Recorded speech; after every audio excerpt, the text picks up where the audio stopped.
I wanted to have a very inclusive hearing today to discuss all of the great ideas from subcommittee members on both sides of the aisle to promote broadband infrastructure deployment and a goal of closing the digital divide.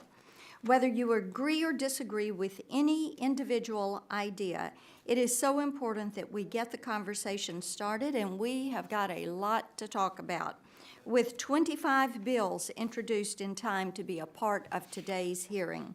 I very much appreciate all of the thoughtful proposals and the great work from the staff of both the Republican and the Democrat side. And I look forward to seeing progress as we move through the next few weeks. These legislative initiatives follow the leadership of President Trump's recent efforts on broadband infrastructure.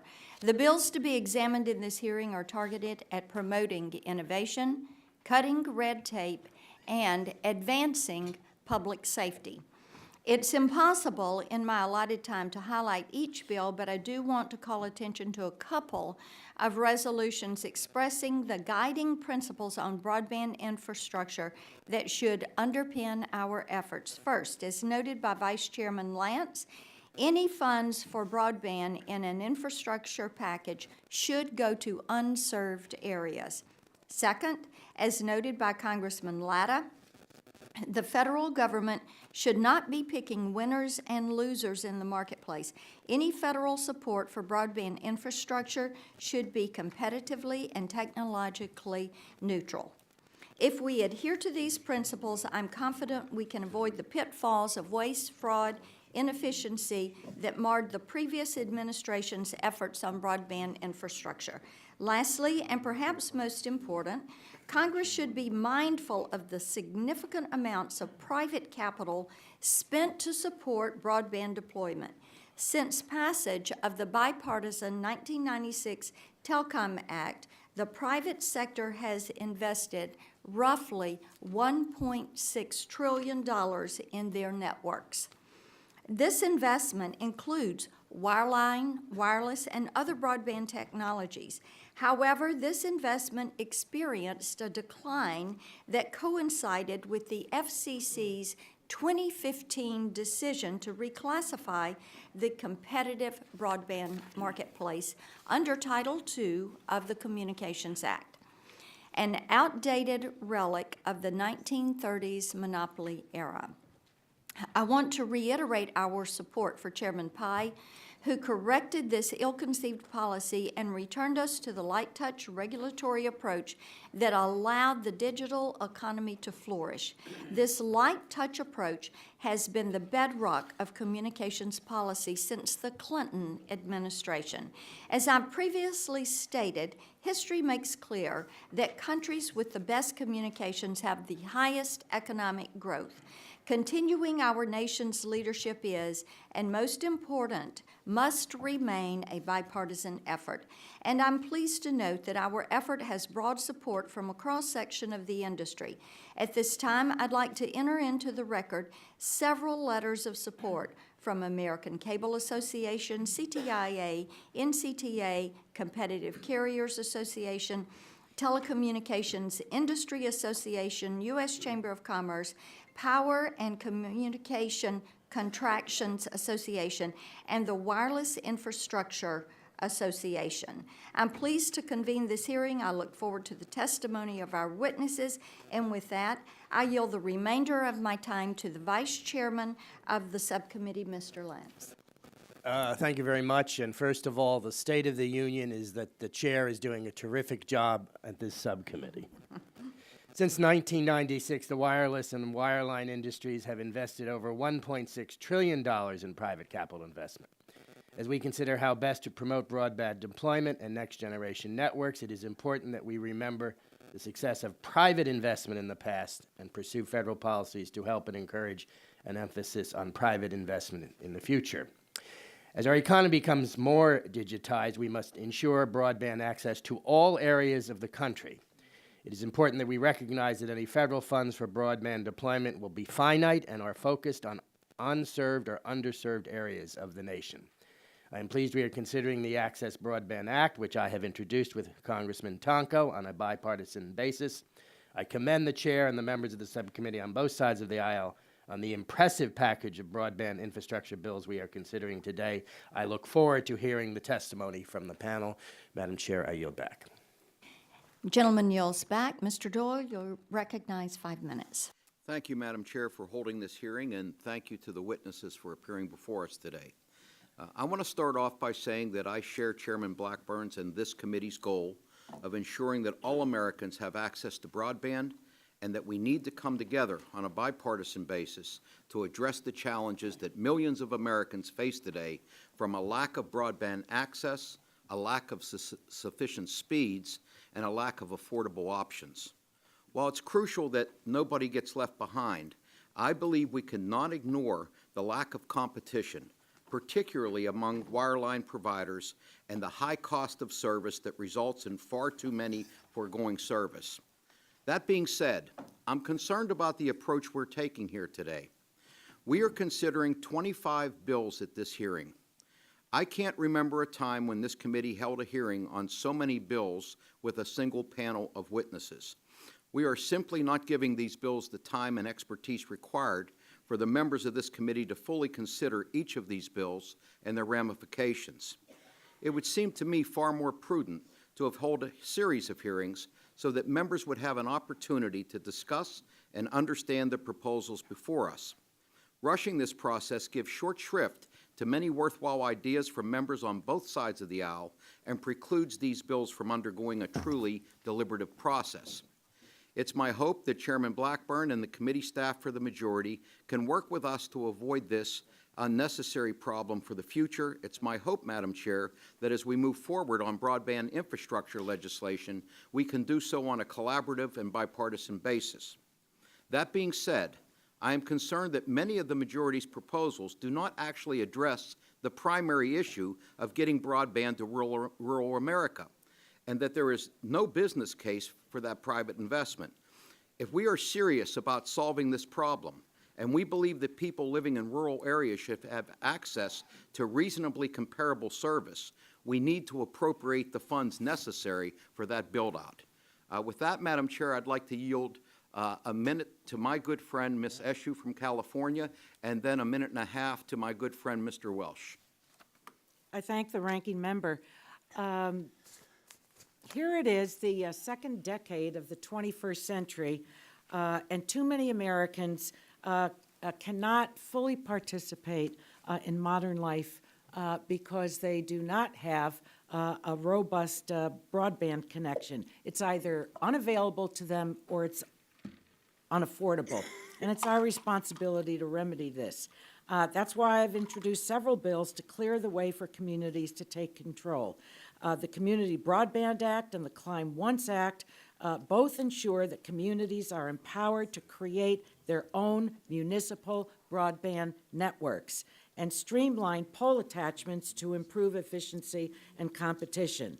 Where Muni Broadband is deployed and where Climb Once policies are in place, such as Louisville, Kentucky, Nashville, Tennessee, and soon San Francisco, California, consumers enjoy more access, better service, and lower prices. And a recent Harvard study showed that communities with municipal broadband were up to 50% lower in cost than private alternatives. And the Community Broadband Act will open the doors for all communities to explore that option. And most especially, both of these bills will really boost and make a difference in rural America. So I thank the gentleman for yielding time to me, and I yield back to him. Yes, and I yield the remaining time to Mr. Welsh. Thank you. We know about 40% of rural America has no broadband, not slow broadband, no broadband. And there is no economic future for any part of our country if it doesn't have high-speed internet. And rural America is being left behind. And the other issue here is that it makes no economic sense for private markets to be expanding into rural areas. There's no payback. Bottom line, we need funding to make certain that rural broadband is real. And we have a group on this committee that wrote to President Trump, Mr. Kramer, Mr. Kinzinger, Mr. Latta. We want infrastructure funding that's real so that there is broadband in rural America. Now, absent funding, there is no broadband. It's as simple as that. This is a good hearing on several good bills, but there's nothing before us that is going to address the funding that we need for infrastructure for rural broadband. In my call to the committee is that we get real and acknowledge that we have to have money for this build-out, much as our predecessors in Congress provided funding for the build-out of electricity in rural America. No funding, no broadband. It's as simple as that. I yield back. Gentleman yields back. At this time, Chairman Walden, you're recognized for 5 minutes. Well, thank you, Madam Chair, and thanks to all our members, and especially to our witnesses. We got a big panel of witnesses because we have a lot of really important ideas from our members.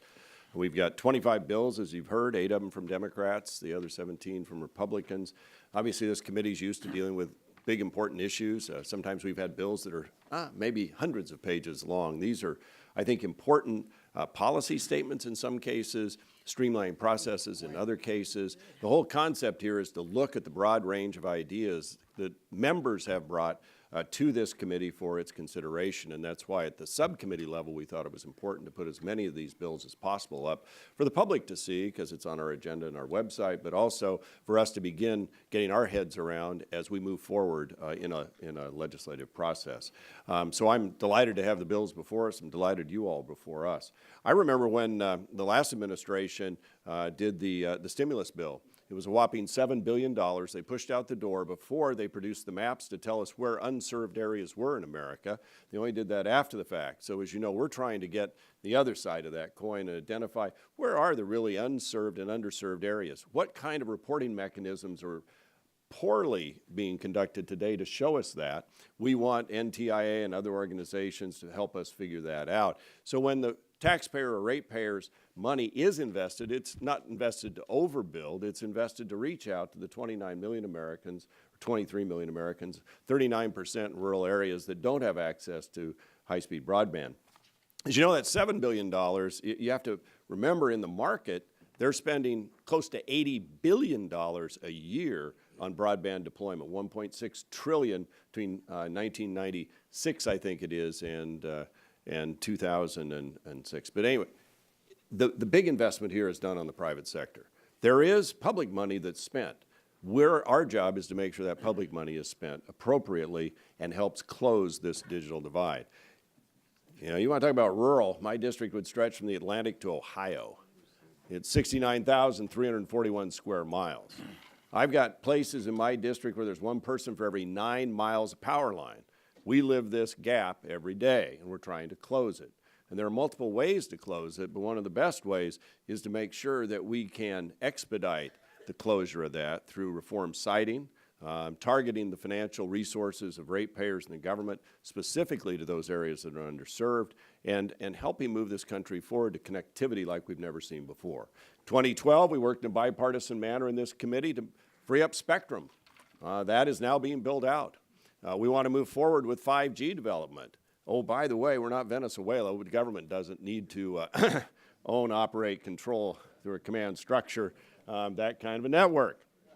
Now, there may be security issues, and I imagine there are, that we all ought to be apprised of. And I've asked for a briefing, either classified or non, to figure out what those issues are. We want to be smart about having a secure network for the newest innovation, but I don't know that having the government run it is necessarily the best way to go. So we're looking at those issues too.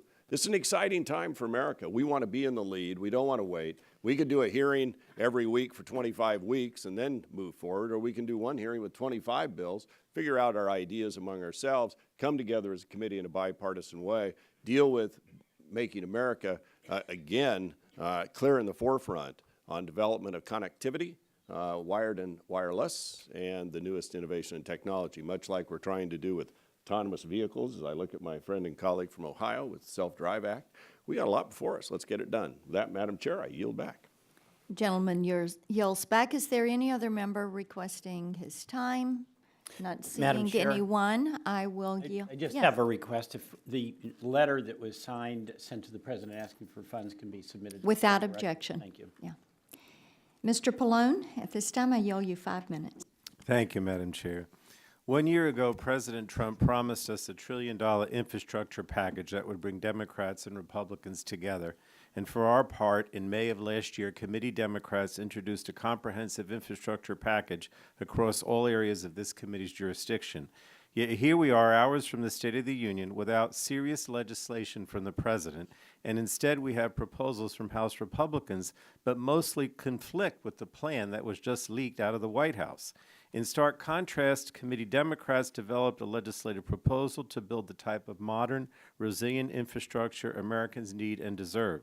At a time when our nation's infrastructure is either crumbling or in desperate need of modernization, it's time we make real and significant investments for the future. The Lift America Act authorizes $40 billion for the deployment of secure and resilient broadband. It would also provide over $22 billion for drinking water infrastructure, over $17 billion for modern, efficient, and resilient energy infrastructure, over $3 billion for healthcare infrastructure, and almost $3 billion for brownfields redevelopment. And the Lift America Act puts real dollars where they're needed, creating jobs, revitalizing communities, and addressing serious threats to human health and the environment. It would address lead in school drinking water, fund medical facilities in Indian country, reduce carbon emissions, and improve our resilience to the impacts of climate change. And it would do all that without rolling back environmental safeguards, as we're now hearing is a major component of the President's plan. And when it comes to broadband, we have also put forth additional thoughtful proposals building on the strong foundations of the Lift America Act. Our bills would ensure we're investing in our infrastructure efficiently, basing our decision on good data, and reaching urban, rural, and tribal lands. Over the last couple of weeks, we've seen bipartisan and bicameral agreement that we need dedicated funding to improve access to broadband nationwide. Yet despite this rare consensus, Republicans on this committee have decided to unveil a series of partisan bills that don't address the real problems. These bills are simply window dressing. They unnecessarily pit urban versus rural, industry versus local governments, and broadband access versus our environment. And the Republican proposals will not improve broadband development and may indeed hurt workers and the economy in parts of the country. So I appreciate Republicans scheduling a hearing on broadband deployment and including some Democratic proposals. But I'm concerned that the majority is simply trying to jam too much into this one hearing. 7 witnesses discussing 25 bills will not help the American public understand these proposals, let alone the members of this committee. What's more, we do not even have the relevant agencies here to help us understand how they will interpret the often conflicting directions that are included in the Republican bills. And we're now a little over into the year into this administration, and all Washington Republicans have to show the American people in this subcommittee's purview are a check-the-box hearing designed to paper over the Republicans' failure on infrastructure, their erosion of our privacy rights, and their elimination of net neutrality. And when it comes to governing, this subcommittee, in my opinion, is falling short. And with that, I yield the balance of my time to Mr. Ruiz. Thank you. In today's digital age, access to high-speed internet is simply essential. That's why we must do more to bridge the digital divide.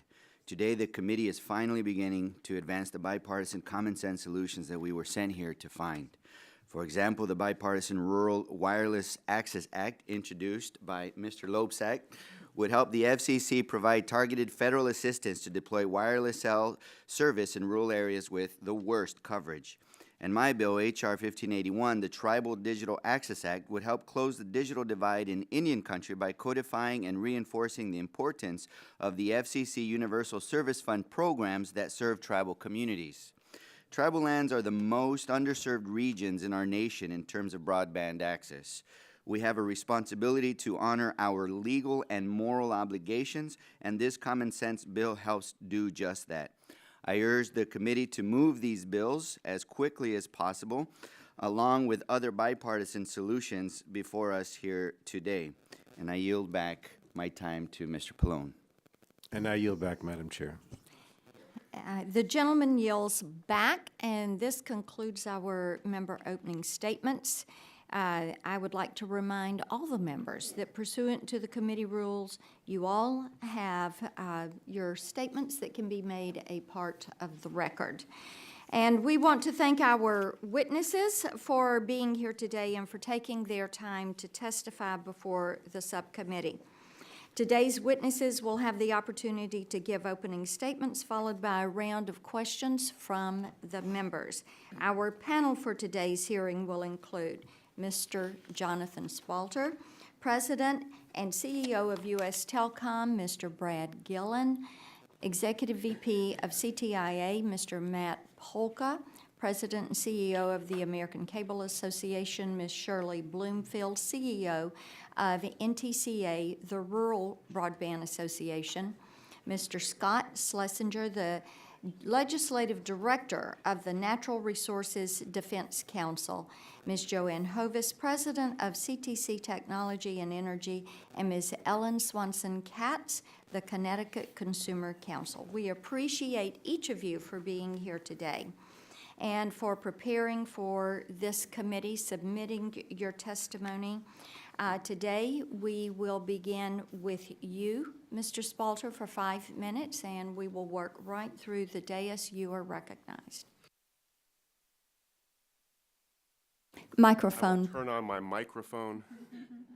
And other distinguished members of the subcommittee, thank you for the opportunity to appear before you. I am Jonathan Spalter, President and CEO of U.S. Telecom, representing our nation's broadband providers, large and small, urban and rural, and everything in between.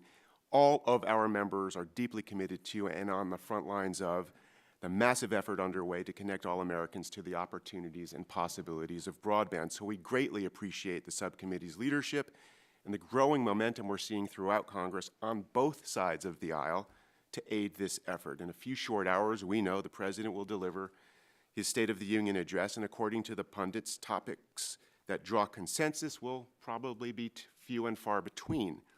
But infrastructure is one of those rare issues with a powerful centrifugal force pulling us all together.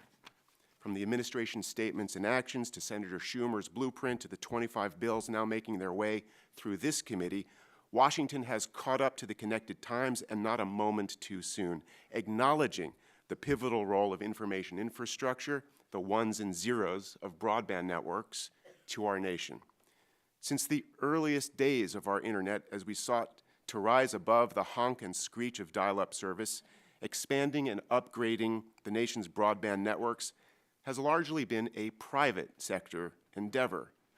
America's broadband providers have invested, as Vice Chairman Lance and as Chairman Walden mentioned, more than $1.5 trillion over the last 2 decades building out U.S. digital infrastructure, and that's more than our nation spent in public dollars to put a man on the moon and to build out our interstate highway system combined. So why must we continue to commit public funds to the cause? Because we risk leaving millions of U.S. households and citizens behind if we do not. We know the private investment model works well in reasonably populous areas, but the business case breaks down when the average $27,000 per mile of laying fiber, not to mention the network upgrades and maintenance costs associated with it that are constantly required, must be spread across a handful of users. Broadband companies, U.S. Telecom members, want to connect everyone from our most populated urban areas to the most remote rural communities in our nation. But they need a committed partner in these final unserved, high-cost areas. And that partner should be all of us, including government. So what specifically does that mean? First, new and direct public funding is needed to supplement private investment in connecting the final frontier. Second, care must be taken to ensure broadband funding is not merely an option on a vast spending menu, but has its own specific allocation, a position now being championed by the bipartisan co-chairs of the Rural Broadband Caucus, and thank you very much for that. Third, public dollars should prioritize connecting unserved areas using proven mechanisms, chief among them Universal Service Fund, to move quickly and with accountability while minimizing administrative costs to U.S. taxpayers. Fourth, connectivity also should be factored into physical infrastructure projects. Adding more of our bridges and roads to broadband connectivity makes them smarter, safer, more cost-effective, and extends their useful life. Last, A stable, streamlined regulatory environment can accelerate and extend the impact of both public and private dollars. Earlier this month, the President signed an executive order to expedite federal permitting so broadband companies can build infrastructure in rural areas faster. Continuing these efforts reduces deployment costs, stretching limited resources further.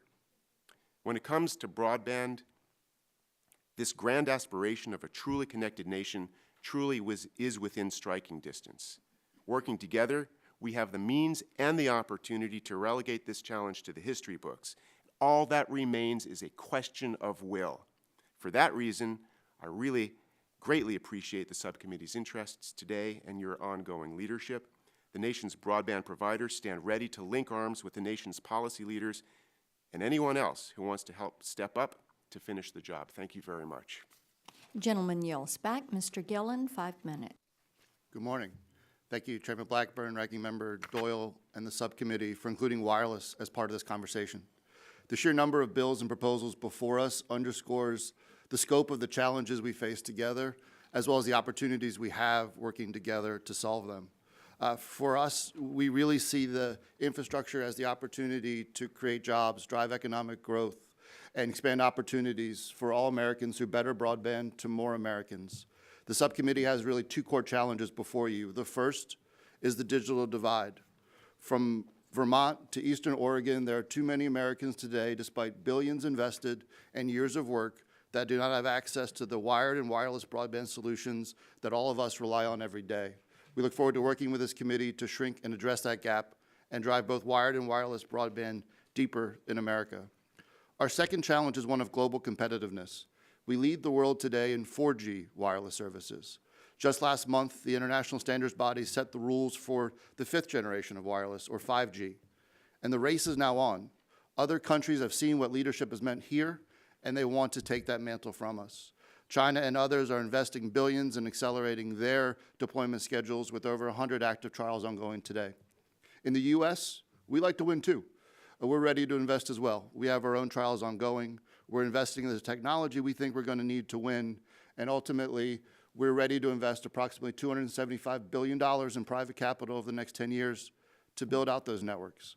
So we don't need federal funding from this committee to solve the 5G problem. We do need help to modernize our approach to siting, because these networks will be different, because we're going to build them with these small cells, hundreds of thousands of these attached to streetlights and to the sides of buildings. And the challenge we face today is that too often, a device that takes 1 to 2 hours to install can take 1 to 2 years to get approved. The challenge we face is that because at every level of government, local, state, and federal, we treat these like a 275-foot tower along the side of a highway. In short, our new networks need new rules, and that's why we appreciate this committee's focus on this issue, particularly today focusing on the federal impediments we face.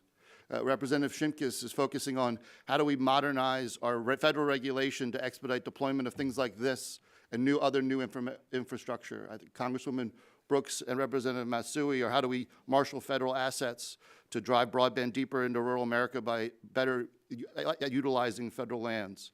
The other thing for this committee we would hope for in a future session to talk about is this committee's leadership and role with respect to state and local siting as well. It is this committee's leadership in 1992, 96, and most recently in 2012 to give guardrails and guidance to local communities as to how siting can and should work to ensure we have deployment of wireless and broadband. And just like federal rules need to be updated, so does that federal guidance. And if we get those rules right, when we get those rules right, 5G will be transformative to all of your communities. It will unlock remote surgery, self-driving cars, and the Internet of Things. It's going to create jobs. It's going to create 2,800 jobs in downtown Pittsburgh, 3 million across the country. It's going to build communities. Clarksville, Tennessee will see over $200 million added to its economy, $500 billion nationwide.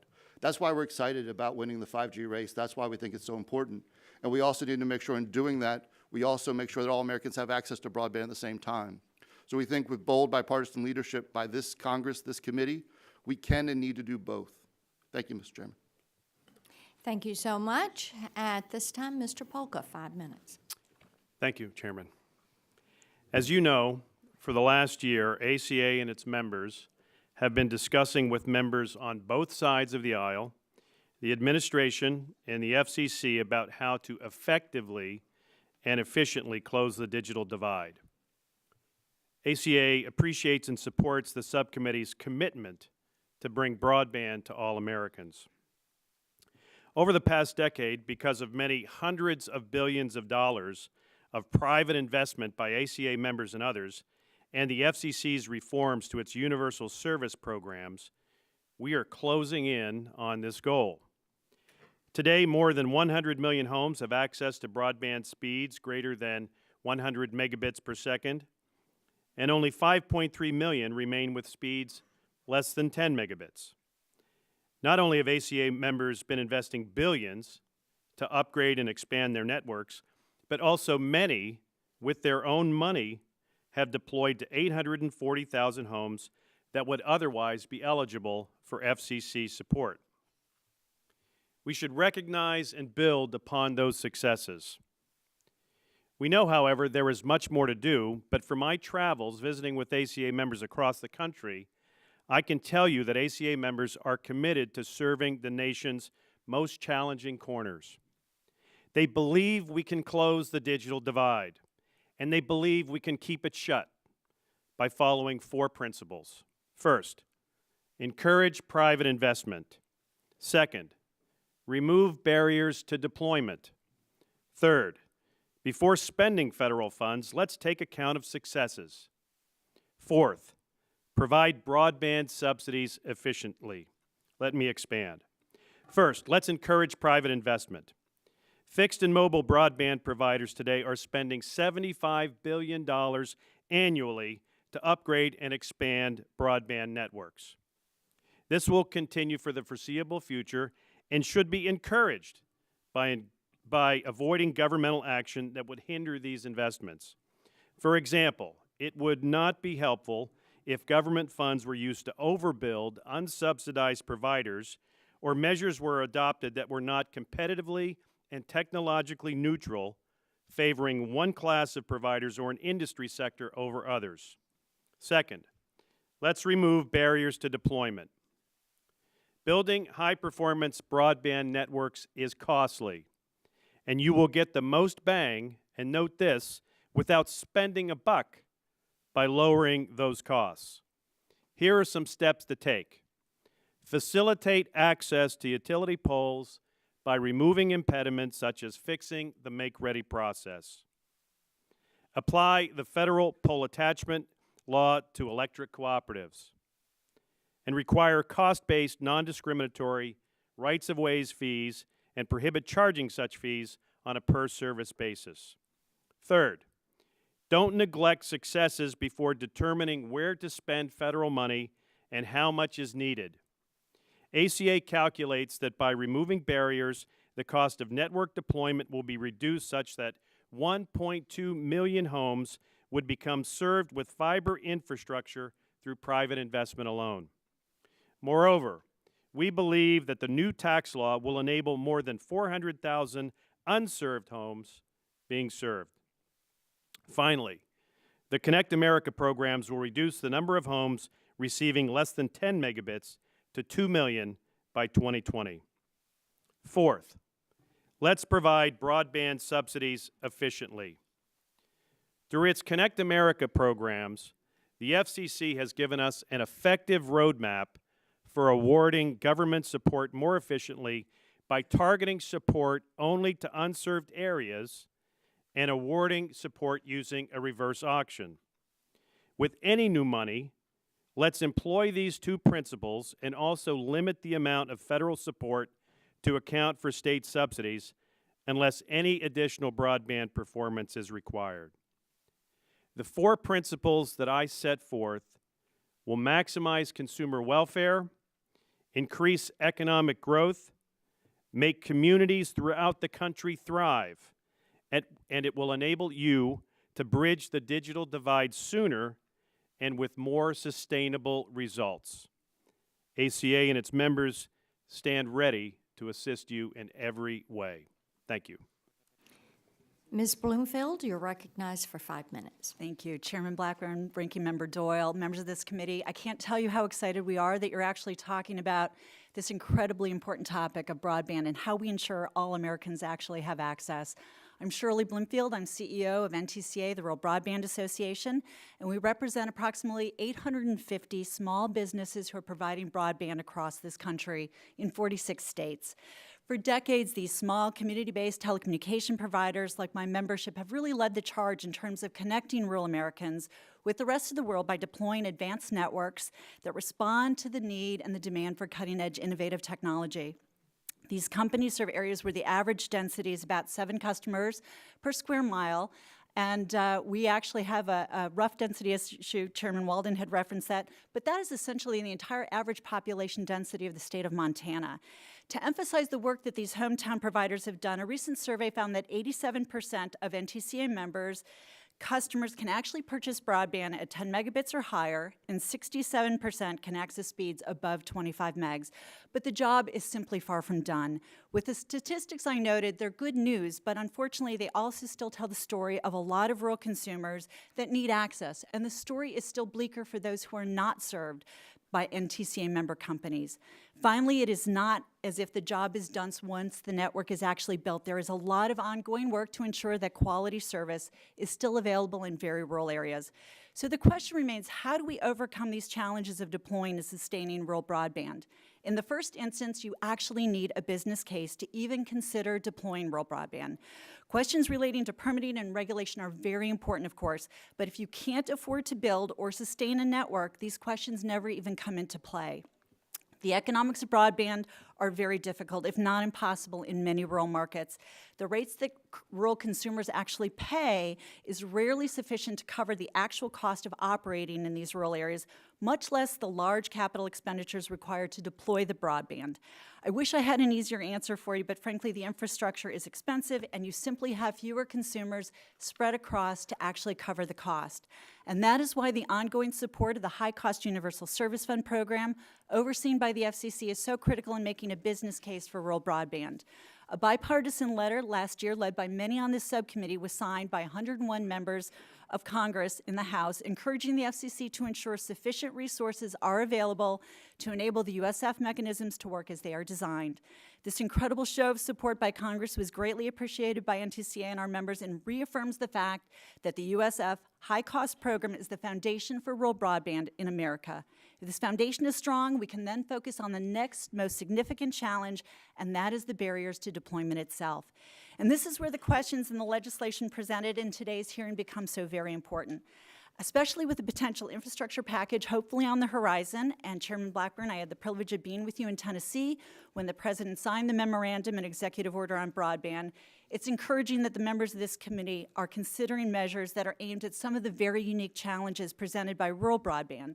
Many of your initiatives also mirror some of the work that was done on some of the FCC BDAC working groups that I had the privilege to serving on. Addressing permitting reform, disaster relief, broadband mapping, and supporting innovation on a technology-neutral basis must be an essential part of a coordinated and comprehensive effort to help address challenges across the broadband landscape. Smaller providers like those in NTCA's membership have neither the staff nor the resources to navigate complex federal agency structures. For companies and cooperatives who have an average of about 25 employees per system, that time and money that is spent on navigating the effort relates to money and time that is not spent on deploying broadband. This committee's desire to obtain better mapping data is also much needed and greatly appreciated. We need accurate, granular data. We need transparency on availability to ensure the government resources are used to support broadband build-outs that are deployed as efficiently as possible. And we also welcome the subcommittee's consideration of innovative ideas to support and enable broadband. Today, small rural broadband providers are using all communication technologies available to them to provide world-class service to their members and to their customers.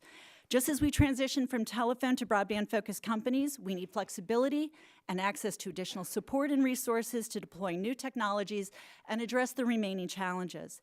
In closing, small rural broadband providers like those in my membership have made great strides in reducing the digital divide in rural America, but the job is far from done. With millions of rural Americans still without access to robust, high-speed broadband and millions more served only through the help of the FCC's universal service programs, We must continue to work diligently to ensure that no child is left behind without internet access for homework. No rural area is left behind without access to telehealth capabilities. No farmer is left without precision agriculture tools, and no Main Street business is prevented from participating in a global economy. On behalf of NTCA, the Rural Broadband Association, your leadership and your commitment to this issue and identifying these challenges and looking for creative solutions is so greatly appreciated. I appreciate the invitation to be here with you, and I'm looking forward to engaging with all of you further. Gentlelady yields back. Mr. Schlesinger, you're welcome. Thank you, Chairman Blackburn and Mr. Doyle. Thank you for the opportunity to testify today. My name is Scott Schlesinger. I am the Legislative Director of the Natural Resources Defense Council. I will concentrate my oral remarks on the impact of federal environmental reviews on new infrastructures, including broadband. The poor state of our infrastructure is not because of federal environmental reviews or permitting. Our problem is cash. The solution is a political will to appropriate the needed dollars. Numerous studies from GAO and CRS show that it is not federal rules that are causing delays. The number one problem is lack of funding, followed by state and local laws, citizen opposition to projects, and zoning restrictions. Mr. Chairman, broadband deployment is not delayed by environmental impact statements. In fact, no broadband project was ever required to do one by the FCC. Drinking water projects suffer from a lack of financing, not environmental reviews. Scapegoating NEPA may be a cheap applause line, but we cannot streamline our way to universal broadband access, new tunnels under the Hudson, or bridges over the Ohio River, or new sewer systems. I would like the committee to appreciate why NEPA is so important. In many cases, NEPA gives your constituents their only opportunity to voice concerns about a federal project's impact on their community. Because informed public engagement often produces ideas, information, and solutions that the government might otherwise overlook, NEPA leads to better outcomes for everyone. The NEPA process has saved money, time, lives, historic sites, endangered species, and public lands, while encouraging compromise and resulting in better projects with more public support. Most recommendations to cripple the process try to limit public notice and comments and are undemocratic. The first time a rancher learns of a pipeline going through his property shouldn't be when an attorney shows up at his door with an offer to purchase under threat of taking the property by eminent domain. Because many congressional committees have tried to assert jurisdiction over NEPA, there has been numerous and contradictory changes in the NEPA process made by Congress in 2005, 12, and 2015. Various provisions have shortened public comment periods, changed the statute of limitations to 4 different time periods, limited access to courts, and set up arbitrary deadlines for permit approvals. DOT can now find other agencies that miss deadlines, a provision that makes as much sense as debtor's prison. The FAST Act, based in large part by the RAPID Act promoted by Mr. Shimkus, was passed in 2015, made dramatic changes in the process. The law created a new interagency administrative apparatus called the Federal Infrastructure Permitting Improvement Steering Council, which is largely controlled by OMB, to set deadlines, push the resolution of interagency disputes, and allocate funds and personal resources to support the overall decision-making process. President Trump's first infrastructure permitting executive order, as the chief sponsor, Senator Portman, wrote in a letter to the president, contradicted authorities and responsibilities already in FAST 41 to the consternation of project sponsors that were already participating in the permitting board's existing process, and this slowed projects. Even the Business Roundtable has said that we should be looking at existing law, not layer on new laws to the NEPA process. Despite enactment of these laws, the Congress has many bills go to the House floor that would further amend the NEPA process without regard for their impact on process changes already made. Rather than simplifying current processes, these bills would create new conflicts, sow confusion, and delay project reviews. The recent draft infrastructure proposal from the White House should not be taken serious. The leak provisions would repeal critical clean air, clean water, and endangered species protections. It would also set up a process guaranteed to neuter public input into federal actions, such as giving agency heads free rein to virtually exempt any project from NEPA, free from court challenge. To fix our infrastructure, we don't need to give the Interior Secretary carte blanche to build pipelines through every national park. We do need NEPA to help build a modern infrastructure system that is resilient, energy efficient, and takes into account the impacts of a changing climate and the needs of the 21st century. We can do this smarter and better by using, not crippling, the environmental review process. Thank you for the opportunity to testify. NRDC looks forward to working with the committee on bold and effective solutions to our nation's infrastructure challenges. Thank you. Gentleman yields back. Ms. Hovis, 5 minutes. Chairman Blackburn, Ranking Member Doyle, members of the subcommittee, thank you for your commitment to bridging the digital divide. I am Joanne Hovis. I'm president of CTC Technology and Energy, a communications engineering and planning consultancy. I'm also CEO of the Coalition for Local Internet Choice, a coalition of public and private entities that believe solving our nation's broadband challenges requires a full range of options, including locally driven efforts and public-private collaboration. As we look forward to Super Bowl Sunday, I suggest today that our country's drive to bridge the digital divide is a critical test of our ability to develop a winning strategy on one of the most important playing fields of the 21st century. Let me ask a couple questions in this regard. First, do we actually have a winning strategy?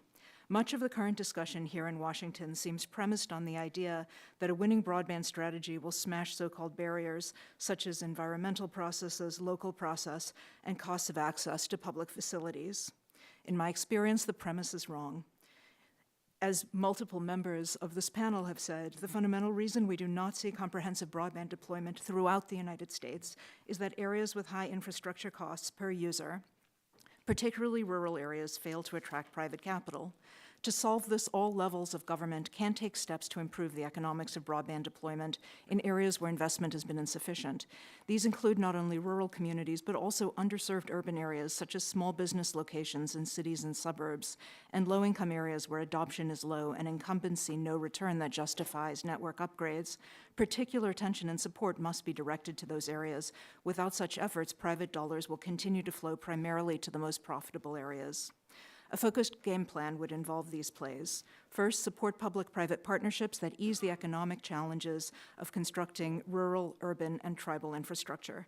Second, incent local efforts to build communications infrastructure that private sector users can use, private internet service providers can use by making bonding and other financing strategies more feasible, potentially through reduced interest payments or expanded use of tax-exempt bonds or expansion of the New Market Tax Credits program.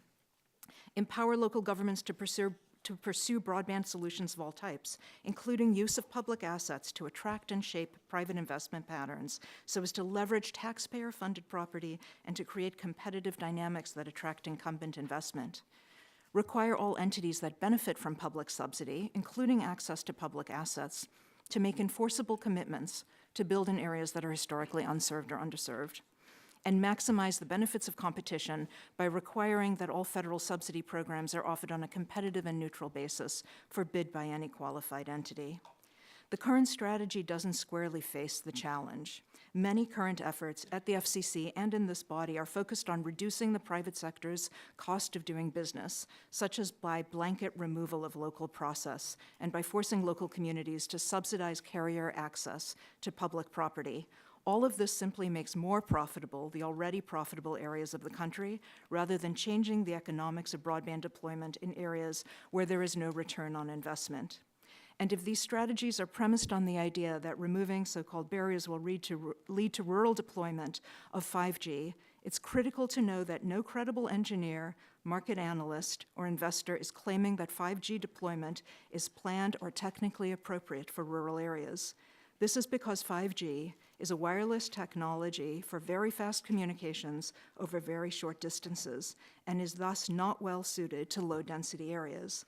If the goal is to attract private capital to rural communities, making wireless deployment more profitable in high-return metropolitan markets is exactly the wrong way to do it. Rather, this approach is like moving the ball a few inches and calling it a touchdown. My second question is, do we have the right players on the field? Let me suggest that local governments have been most valuable players in creating and incenting broadband deployment for years, and that it's counterproductive to vilify localities based on the evidence-free assertion that local efforts and local processes restrict or deter private investment. The assumption that the federal government is more motivated to enable deployment of broadband ignores the immediacy of the digital divide for local officials, and the assumption that the federal government is more competent to develop strategies ignores the experience of the past decade, which demonstrates across a wide range of public-private collaborations that local governments, given the opportunity, will apply creativity, local resources, physical assets, and diligence to try to solve broadband problems. My testimony includes examples of a wide range of different public-private collaborations that are in existence or in development in communities ranging from West Virginia to Wyoming to New York City to the coastal cities on the West Coast. Let me say finally that preempting local efforts and authority is not a winning strategy, as it simply removes from the playing field one of the most important players. My thanks for your consideration. Gentlelady yields back. Ms. Swanson-Katz, you're recognized for 5 minutes. Good morning, Chairman Blackburn. Microphone. Yes, good morning, Chairman Blackburn, Ranking Member Doyle, and distinguished members of the committee. I am the Consumer Counsel from the state of Connecticut, go Patriots, and which, you brought it up. I'm head of a small, independent, nonpartisan state agency that advocates for consumers on issues relating to electricity, natural gas, water, and telecommunications. In that capacity, I serve as Governor Malloy's designee to the Intergovernmental Advisory Committee to the FCC, in which I serve as chairman. I'm also president of the National Association of State Utility Consumer Advocates, an organization of 44 consumer advocates across the country, including the District of Columbia. And in that capacity, I serve on the FCC's Joint Board for Universal Service. So my interest in this and my time spent on this is deep. So I thank you for your interest and your attention to this important issue of the digital divide. As you know, as we've heard, there are many, many Americans who, and particularly small businesses, that do not have access to broadband. According to Pew Research Center, that's about 25% of Americans do not have a broadband connection in their home. That number rises to an astonishing 39% in rural America.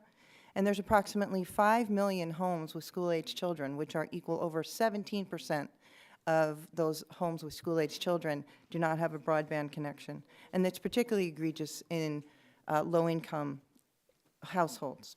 In Connecticut, we wanted to learn more about the digital divide, particularly as it impacts children. And you may be surprised by that, since Connecticut is generally seen as an affluent state with equally generally sound broadband infrastructure. However, like every state, we have unserved and underserved communities. We therefore commissioned a report with a Hartford-based group called Strategic Outreach Services to assess the affordability of and accessibility of broadband for students in the north end of Hartford. That's a predominantly ethnic minority community with predominantly low income, but nonetheless an area known for its community pride and commitment to its schools. And we worked in that partnership with Janice Fleming Butler, who is the president of that organization and founder. And I mention her because she's in the room today, which is a testimony to her commitment. And for those of you who are interested, I urge you to talk with her. So we met in that capacity. We met with educators and parents and students. We met with church leaders. We met with neighborhood watch type organizations. We met with city leaders. We talked to literally hundreds of people in the north end of Hartford. And what we learned is that many students in the north end suffer from the homework gap, that area that we define as generally between 6 to 10 p.m. when students need to access a connection to do their homework. And what we heard was that many students take extreme measures because they don't have a broadband access at home, either for affordability or because of access. And we heard stories that students would go to fast food restaurants to try to do their homework. And in fact, one of the local restaurants changed its policy so you could no longer sit there that long, seemingly in response. We also learned that students venture out at night into all kinds of weather trying to catch Wi-Fi from other buildings. People were upset that the public schools shut down the Wi-Fi after hours, so students couldn't sit nearby, although we learned they did it because of safety concerns. We heard that from parents who recognized that broadband was important to their children, but simply found it unaffordable or unavailable or at any price, or that back balances prevented renewals. We saw long lines of students queued up at the public libraries to use their computers, although when they closed at 6 o'clock, they had nowhere to go. And in fact, since we've done the report, some of those branches have closed. There's also frustration expressed that policymakers saw a smartphone as a substitute. But that's not an adequate substitute. It's very expensive to do your homework on a smartphone, and it's very hard to type a paper. So they're simply not an adequate substitute.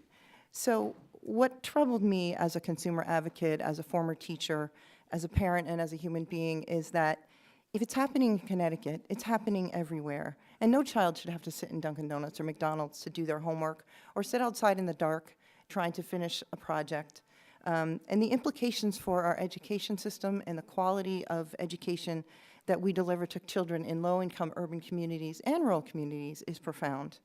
We would never say to students whose parents can't afford textbooks, I'm sorry, you don't get to learn history or math or English.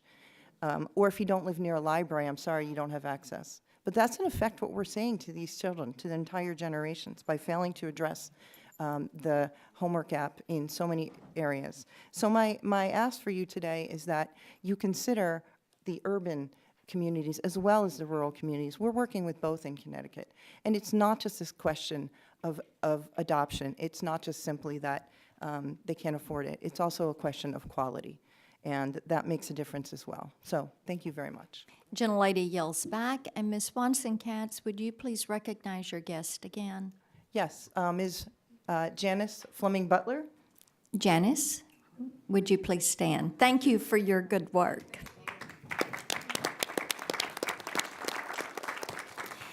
By way of correcting some statements that were made earlier, and for the information of those with us today, I wanted to reiterate the subcommittee hearing activities relative to infrastructure that have taken place. You had November 16th, the hearing on the race to 5G, October 25th, FCC oversight hearing, July 25th. We had the FCC reauthorization legislative hearing, June 21st, the hearing on defining and mapping broadband coverage. And actually, we had some on the committee that thought that one was redundant because we had already had a March 21st hearing, an April 5th Fueling the Wireless Economy hearing, March 29th, Realizing Nationwide NG 911, March 21st, hearing with the discussion draft. Some of those bills were now in bill form in Ms. Eshu's Dig Once bill, which has bipartisan support, was a part of that.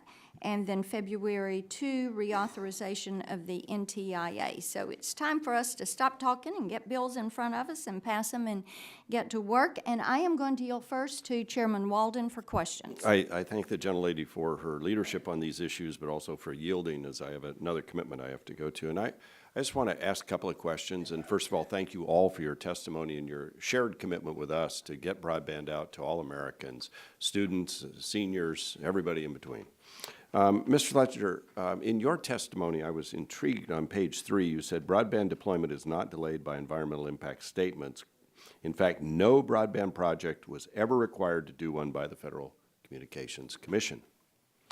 You're not really saying no broadband deployment project has ever been required to do an EIS, are you? That's correct. Many have had to do environmental assessments, Yeah. and some may have gotten. Yeah, so yeah, but excuse me, there's of the 50,000 federal activities a year, there's only about a couple hundred EISs, and none of the ones that we could find on and FCC has never required a full environmental impact statement. Yeah, reclaiming my time, because I think it's actually required through other agencies. I mean, again, 55% of my district's federal land, so I'm somewhat familiar with this. And as I said, it's 69,341 square miles. By the way, Connecticut is about 5,544. Not that we're counting. New Jersey, 8,722, Mr. Pallone. But the point is, I mean, I run into this all the time on siting. Now, we're trying to get broadband out there. We're trying to get three-phase power into some of our communities that waited 3 years to get an EIS to do 4 power poles on BLM land. And so I think there is an issue here with siting, and I think I just think there's more there than what you represent in your testimony. I want to go to Mr. Gillen. Thank you for your testimony as well. As you know, we have seen these situations with various federal laws and state laws that have delayed. I know Mr. Shimkus will probably speak to this because it was in his district, I guess. 2016. Company was looking to expand by adding a 14 by 10 foot area of land adjacent to its existing facility in a parking lot. The study they were required to do took 5 months to complete and cost thousands of dollars. Have you or Mr. Polka or anybody else on the panel who actually does deployment, tell us about the things you've run into, tell us what you like about these bills. You've referenced some in the testimony, but your member companies and all, what are you seeing? Is this a problem or isn't it? Because on one end of the panel we hear it's not a problem, on the other end we hear it is a problem. I sort of live it in a district like mine firsthand. So, Mr. Gillen, you want to kick it off? Thank you, Mr. Chairman. Your example is a good one. It's something we face every day throughout the country. Carriers are running into challenges that, particularly when we start talking about things like this, that to install 23 of these in a parking lot costs $173,000 in environmental and historic reviews and takes many months. We don't think that makes any sense. There are times where it's appropriate to have those types of things, but the types of streamlining that Representative Shimkus and others are pursuing is the type of things that will actually expedite deployment now. Could you say that again? That was in a parking lot? In a parking lot at the NRG Stadium for the Super Bowl last year.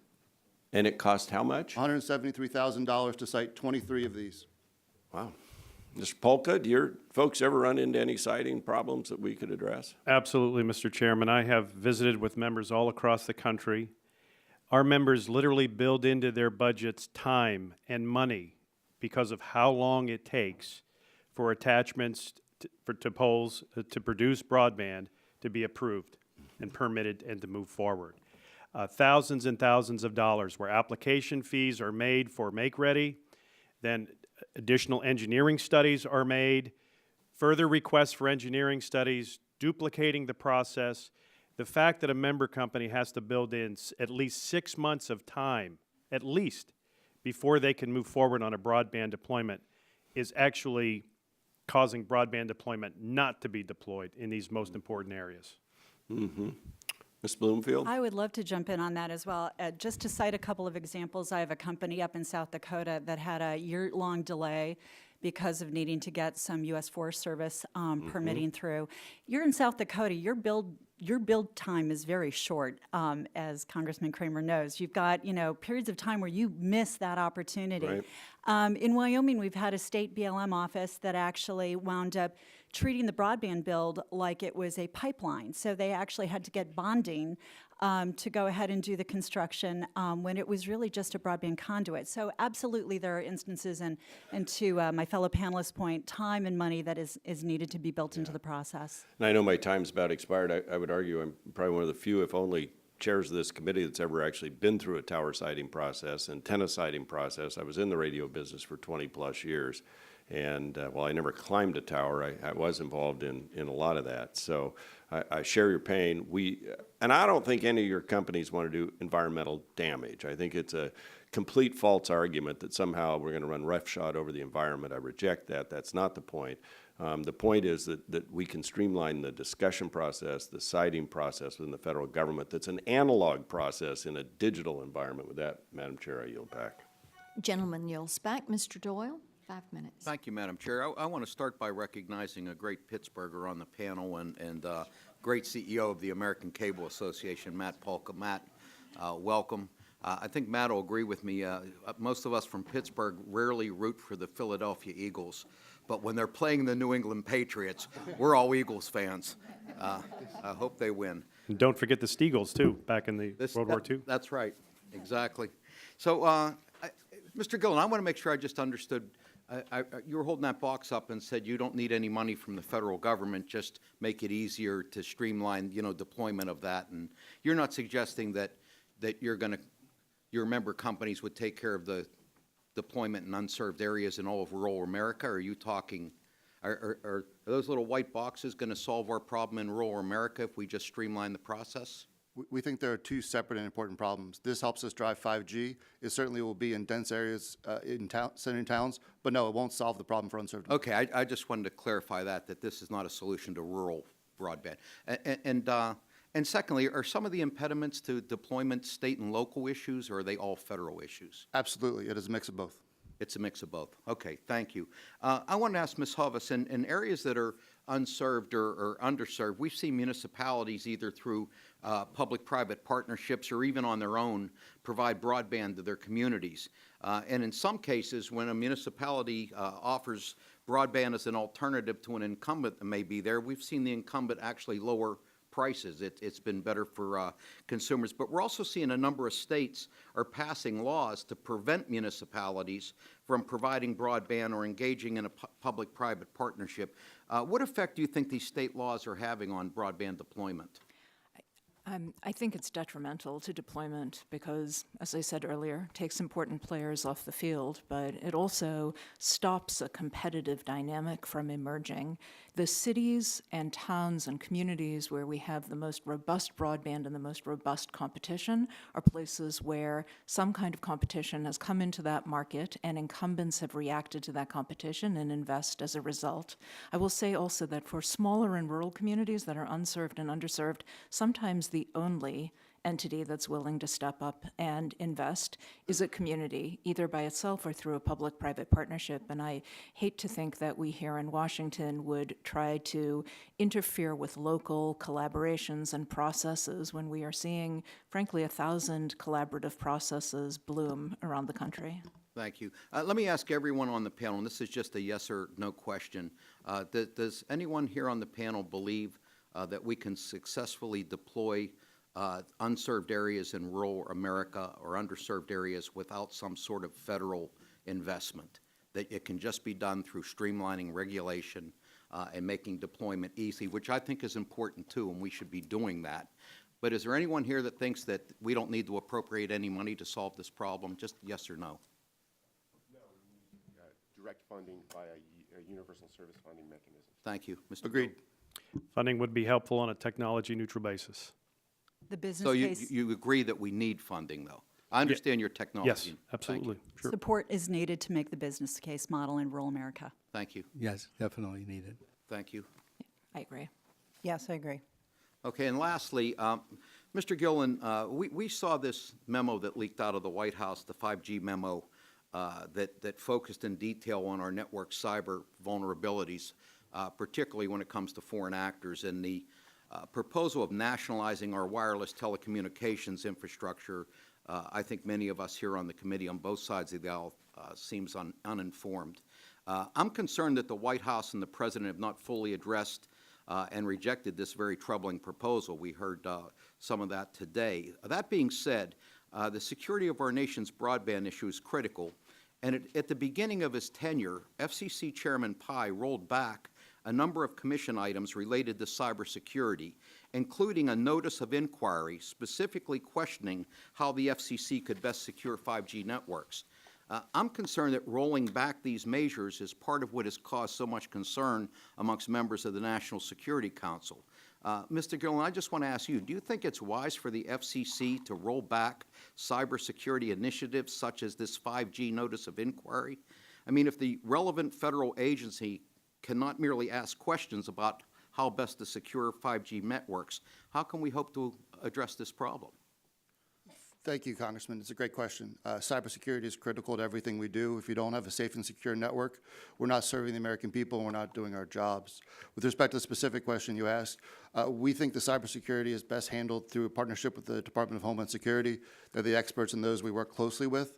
And I think the White House proposal, I think Chairman Walden and all 5 FCC commissioners have characterized it very well. So I won't say anything further about that right now. But in terms of the cybersecurity, that is something we work on every day, and we do need a partnership with the federal government to make sure that we understand the threats. And a lot of what this committee and other committees have focused on information sharing is critical to doing that. Thank you. Thank you, Madam Chair. Gentleman yields back. I will recognize myself for some questions, and I want to start with Mr. Spalter, Gillen, and Polka. You all talked a little bit about tax reform and how that would help with investment. And sometimes I think as we talk about the changes in regulatory relief and tax reform, people focus on big companies and not on the smaller companies. So if you would take just a moment and talk a little bit about how tax reform, regulatory relief affects your companies and the deployment of broadband. Thank you, Chairman. They affect our companies, both large and small, across the board. I had the opportunity recently to visit with some of our smaller companies in western New Mexico, western Wyoming, Alaska, in Montana. And to a company, each of them have been elated by the idea that they're going to be able to invest more in deploying more broadband to unserved communities, invest more in research and development to be able to expand next-generation networks, and also provide new incentives for their employees. Even though they have not that many employees, this was a meaningful step forward and augurs well for the future of closing the digital divide. Great. Mr. Gillen? Agree with Mr. Spalter. In terms of the wireless industry, it means we've seen promises of new jobs. We've seen commitments to build out more networks and add capital expenditures, bring money back home. And really, it does underscore the capital-intensive industries like wireless. This tax reform and regulatory relief make a real difference, particularly for smaller carriers. A lot of the regulatory relief we're talking about, they don't have the staff, as my colleagues have said, they don't have the staff to manage these processes. So any types of streamlining or standardization helps them actually do their day jobs and serve consumers. Thank you. As I said in my testimony, let's take account of the successes that exist. Our member companies certainly use private funds to deploy broadband, but the benefit of the recently passed Tax Act cannot be underestimated when you look at the investment that now our members, as smaller internet service providers, have to put back into their systems, which they are doing. I've heard from members all over the country who have said to me that the difference in the corporate tax rate will make more money available for the company to reinvest broadband, serving now hundreds, thousands more homes that would otherwise be uneconomic to serve. So that has helped tremendously already to give a boost to smaller businesses, not to mention the deregulation that's already occurred. For smaller companies, regulations affect them disproportionately. They have fewer customers per mile over which to pass that cost of regulation. When the federal government takes into account that there is a difference between small and rural and big and urban and allows for those smaller companies to be able to deploy sensibly and take into account the burden of regulation, it makes a big difference on getting rural broadband out there faster. Thank you all. And Ms. Bloomfield, I want to come to you now. We spoke briefly about some of the good things in Tennessee. I know North Central Tennessee spent like $250,000 on historical reviews and $14 million in investment just to build out this. And Mr. Welch mentioned 39% of rural America is without broadband. And I think people lose sight of that there is just not that access there. And in Tennessee, we were talking about the first round of grants, almost $10 million that has gone out. And we've got the Scott County Telephone Co-op, got $1.9 million. They're going to use that in Hawkins County. DTC Communications, $1.765 million to use in Smith and Wilson counties. And Sunset Digital got $1.4 million to use in Claiborne and Hancock counties to expand that footprint and to bring more people online. And that type of investment we want to see.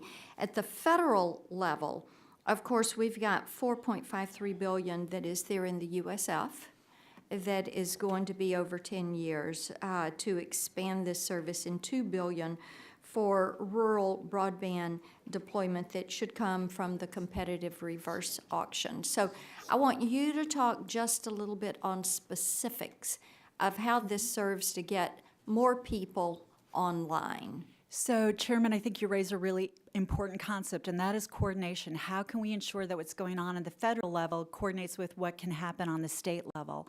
And I think that's where some of the things the committee is looking at, like accurate mapping and making sure we know where the underserved and unserved areas are, so that we can focus those limited resources, whether they're universal service dollars.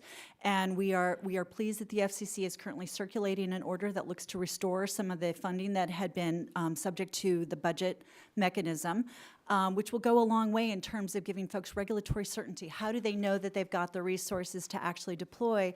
And you combine that with some state initiatives. What Tennessee has done is really interesting. Minnesota's done something similar. Wisconsin has done something similar.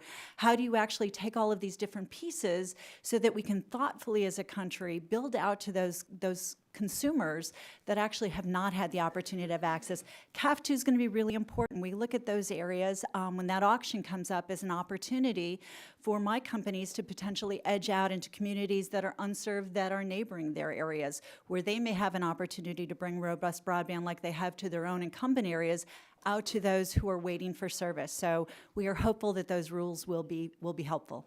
Thank you. At this time, I yield Mr. Welch 5 minutes.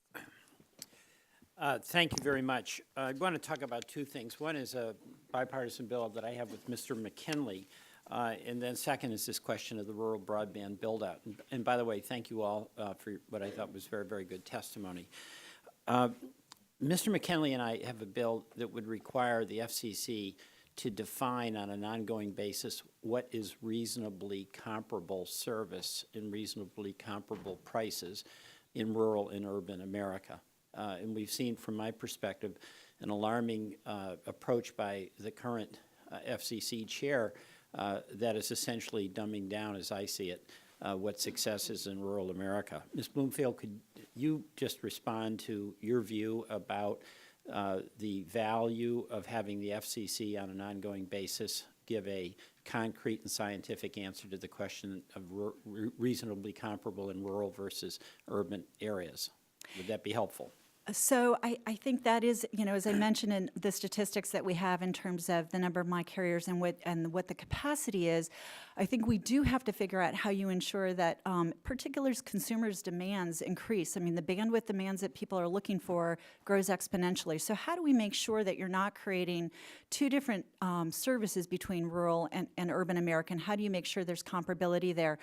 Part of the issue that continues to be the underlying problem, however, is the high cost of deploying that network. So, for example, when you look at something like the ability of a rural provider to do standalone broadband for the consumer who simply wants the ability to access broadband, they may not want the telephone service. They may not want some of the other things that come with it. Right now, based on support. Sorry, it's going to be very important, but it is going to take resources and it's going to take support from things like universal service. All right, thank you. Now, Mr. Doyle asked the question that everyone said affirmatively, we do need federal funding, and I want to go back to that because I've heard a lot about regulatory reform and I've heard a lot of good ideas. That makes sense to me. I've heard a lot, by the way, that the local efforts are very important, so what we do should enhance them, not diminish them. But bottom line, there's got to be money, just like there was with rural electrification. And Mr. Gillen, in your written testimony, as I read it, you didn't believe there was a need for federal funding to deploy 5G. So if that is the case, would your folks be able to commit that you will be deploying 5G services at the same speed and pace in rural America as in urban America? 5G will start in dense areas throughout the country. A rural town in Burlington, Vermont, we'll see it at University of Vermont, we'll see 5G. It really is to start dense. When you talk about reaching the unserved households, you're going to need money. That's like obvious, right? I mean, you go where the market is. And there's no expectation on my part that anyone who has shareholders and has some obligations to those shareholders would do anything different. There's a fundamental policy question that only Congress can answer. Are we going to, show us the money in rural America? So there is a bill that Mr. Pallone has that's based on a study that the FCC did saying that we really need $40 billion. And Mr. Walden raised questions about spending that wisely, and we want to do that, make sure it's done right. But of the panelists here, does that FCC figure, $40 billion, for this build-out for reasonably comparable service in rural America sound like a good number to you? I'll start with you, Jonathan, or Mr. Spetler. Congressman Welch, there are numbers of studies that have indicated that more monies are needed for reaching ubiquitous access for Americans, a goal that we all share.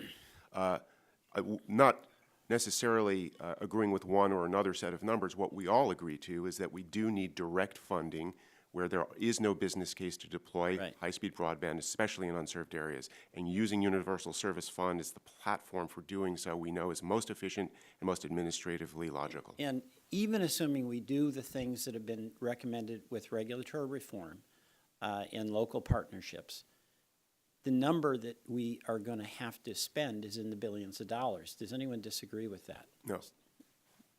Ms. Hovis? I do agree.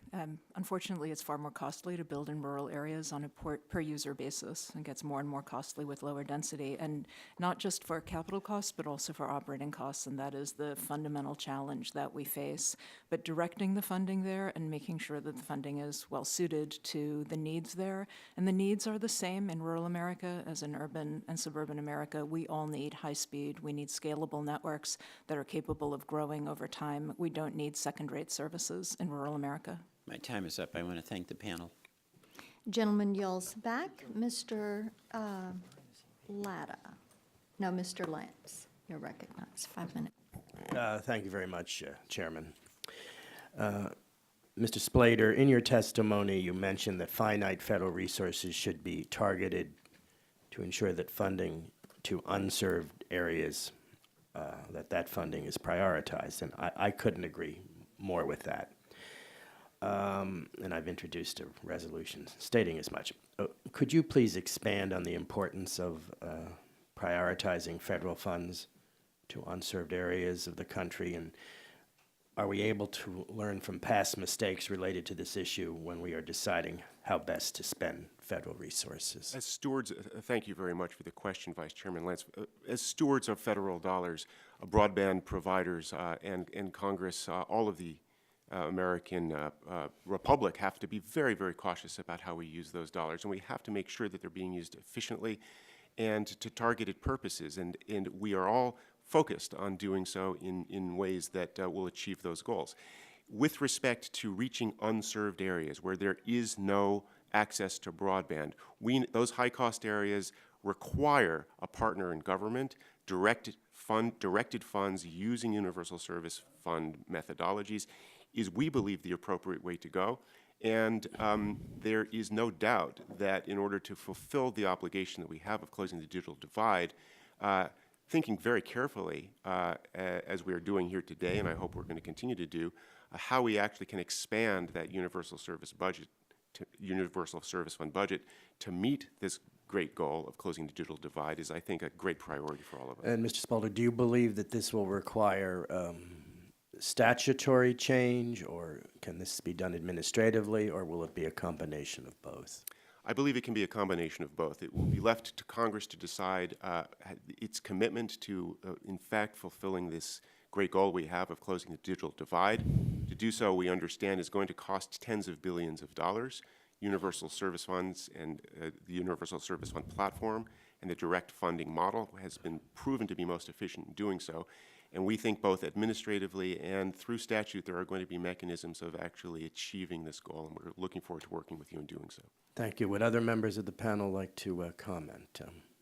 Yes, Ms. Bloomfield. I would just like to jump in and say, you know, when I look at my membership, it's a combination of universal service along with support like the USDA has with RUS. So you build the business case with universal service that allows folks to get the capital funding through things like USDA to actually build these networks. And the one thing I would say, it's going to be really important for us to be thinking about building future-proof networks to make sure that as we look at that underserved and those finite resources, that we are using them to build networks that will last into the future. Thank you. Anyone else like to comment? Congressman, I would Yes, agree. of I would totally agree. There certainly is a need, as has been demonstrated, in very hard-to-reach, unserved areas where federal funds can be very important to closing that aspect of the digital divide. But then as we look at past programs, whether it's at the reform of the Connect America Fund, which is focused on unserved areas, ensuring that we're using reverse auctions to spend money wisely. These are good ideas to employ. The last thing we want to do, as I said, is to discourage private investment.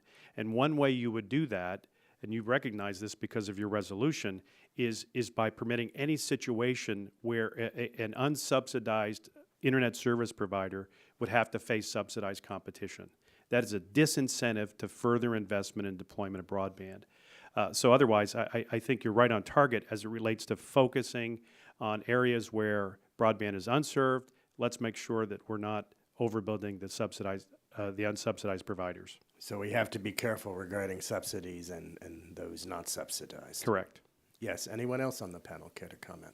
Yes, of course. Congressman, my perspective would be that competition in this environment, as in any environment, gets better results. And if there is going to be public funding for broadband deployment, then offering it on a competitive basis so that the best situated, most efficient, perhaps most motivated, strongest set of partners are able to bid for that kind of thing rather than offering it to a single set of companies where there's no competitive benefit. I think that's a proven strategy. I would agree with that. Yes.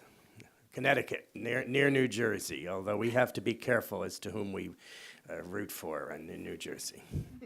My remarks concerning the New England Patriot are my own and do not reflect the nonpartisan views of the Connecticut Office of the Consumer Counsel.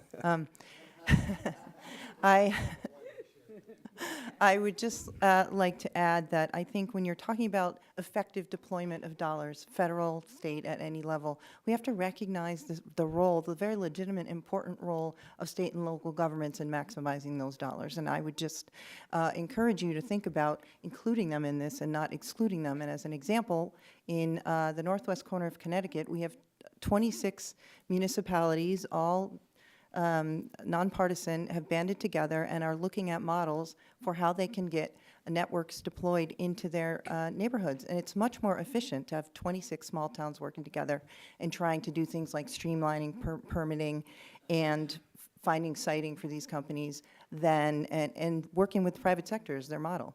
So I keep that in mind. That will be much more effective if we allow municipalities and local leaders to work on this level. Thank you. My time has expired. My thanks to the entire panel. Gentleman yells back. Mr. Pallone, you're recognized. Thank you, Madam Chair. I think we all agree that better broadband can help provide more opportunities for more people, and to make ubiquitous broadband a reality, Democrats on this committee have been working on ways to make sure everyone, whether they live in rural areas or urban areas, has access to better and more affordable broadband services. And that's why we introduced the Lift America Act that would provide $40 billion through a mix of reverse auctions and state programs. The bill would prioritize sending money to underserved areas and then funding underserved areas, anchor institutions, and building our next generation of 911 systems. I wanted to start with Mr. Spalter. In your testimony, you discussed the need for federal funding to support a more expansive broadband network.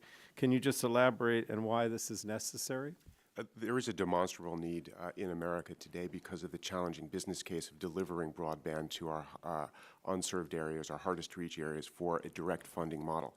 We understand that though with best intentions, American broadband providers are doing everything they can to extend the opportunities that broadband can bring, that there still are areas that are going to require a partnership with government. We know that the direct funding model, again, using platforms like Universal Service Fund, is the most efficient and administratively logical way to actually advance that goal. Direct funding is, has been, and will be the principal and most sound funding model for actually making the reality of the closing the digital divide actually happen. Well, thank you.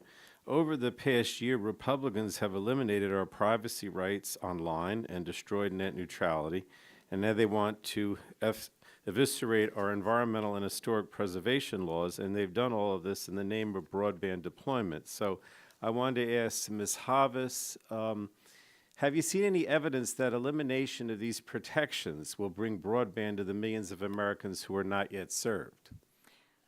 No, Congressman. I think that this will make for more profitable companies, whether better profitability leads to more deployment, particularly in areas that are not going to result in profits themselves, is just not clear to me that there is a link between those things. I am concerned frequently that certain kinds of regulatory relief, deregulation, or other kinds of things are extended to the companies based on the premise that it will lead to new deployment in rural areas, but there is no commitment or enforceable mechanism for making sure that that actually happens. And given greater profitability, companies may or may not further invest. All right, thank you.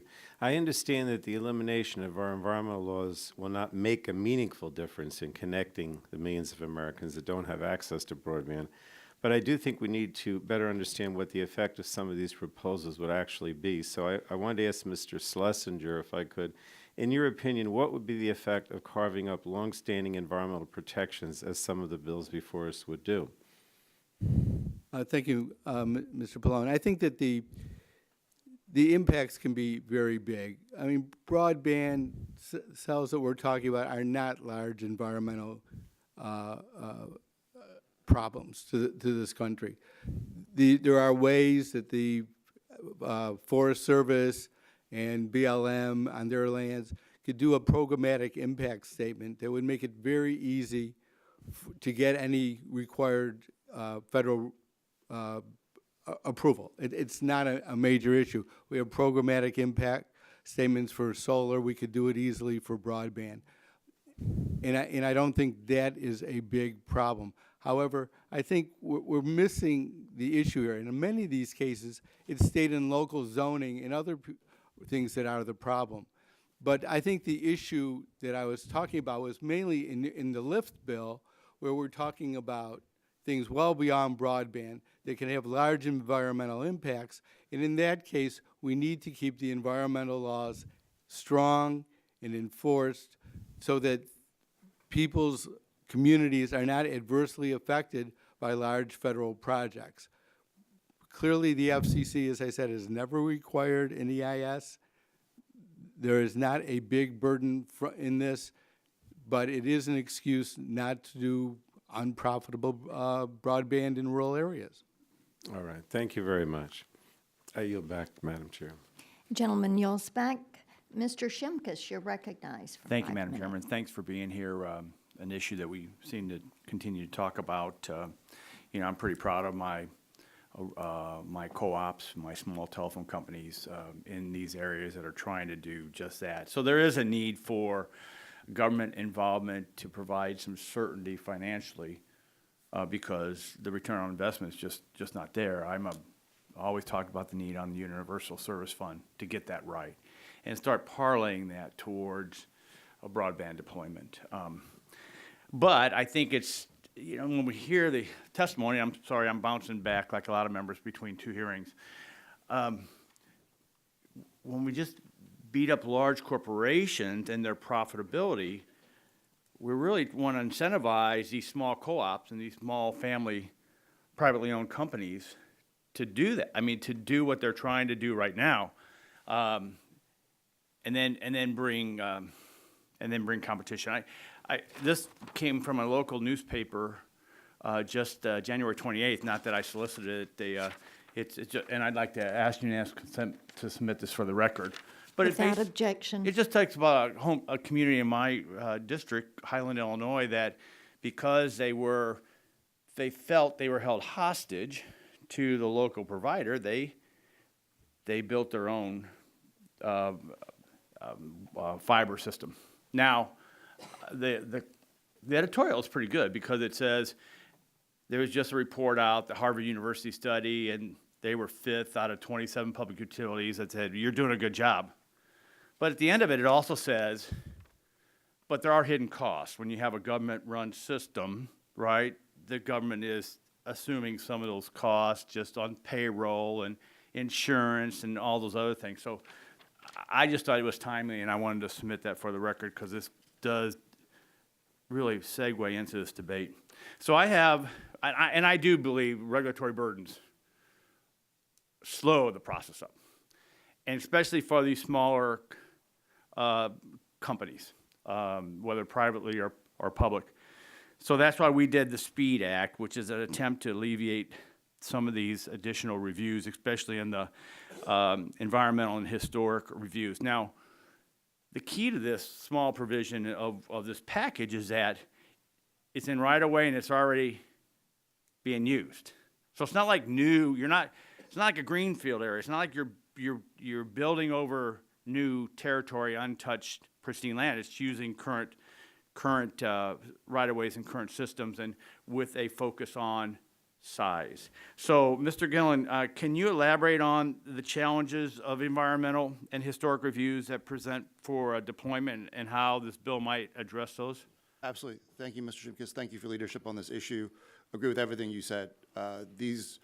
When you're talking about citing in rights-of-way or citing devices like this, like your bill addresses, right now that adds thousands and thousands of cost and months of review that we don't get back. That's delaying deployment and increasing the cost of deployment. So absolutely, the SPEED Act would address a core impediment we faced every day. Let me follow up. And as you follow actions going around through the states, is this similar to what some of the states are doing in this venue and this way? Absolutely. I think sort of the notion that we need both state and local governments to tighten how they do this, and we need the federal government. It's going to take both for us to do this.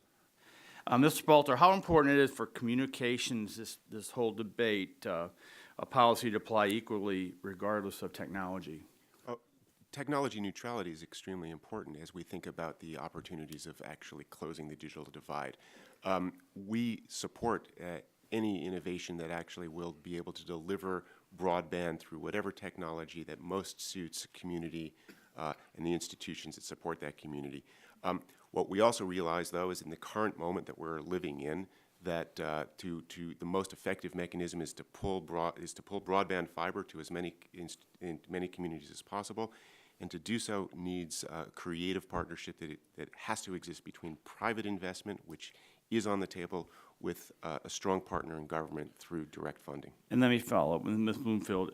Are small providers disproportionately impacted by regulations? Just that they have fewer staff and they have fewer resources. So obviously, time you spend dealing with regulations, you're not dealing with building broadband. But I also do want to commend you for your leadership, because I think the other initiative in your legislation is you recognize that it's also about upgrading the network. So it's not just building it, but what you are trying to address is the fact that these networks are living, breathing networks, and they need to constantly be upgraded. So that certainly eases the process. Thank you. And Madam Chair, my time's expired. Gentleman yields back. Mr. McNerney, you're recognized for 5 minutes. Well, I thank the chair for holding this hearing and the witnesses. I'm going to start with Ms. Katz. I'm concerned that the FCC's recent action of eliminating net neutrality and Lifeline will actually open the digital divide. Is the FCC's current Lifeline proposal to cut 70% of the Lifeline program counterproductive to closing the digital divide and making broadband widely available to low-income Americans? Well, I think the short answer to that is yes.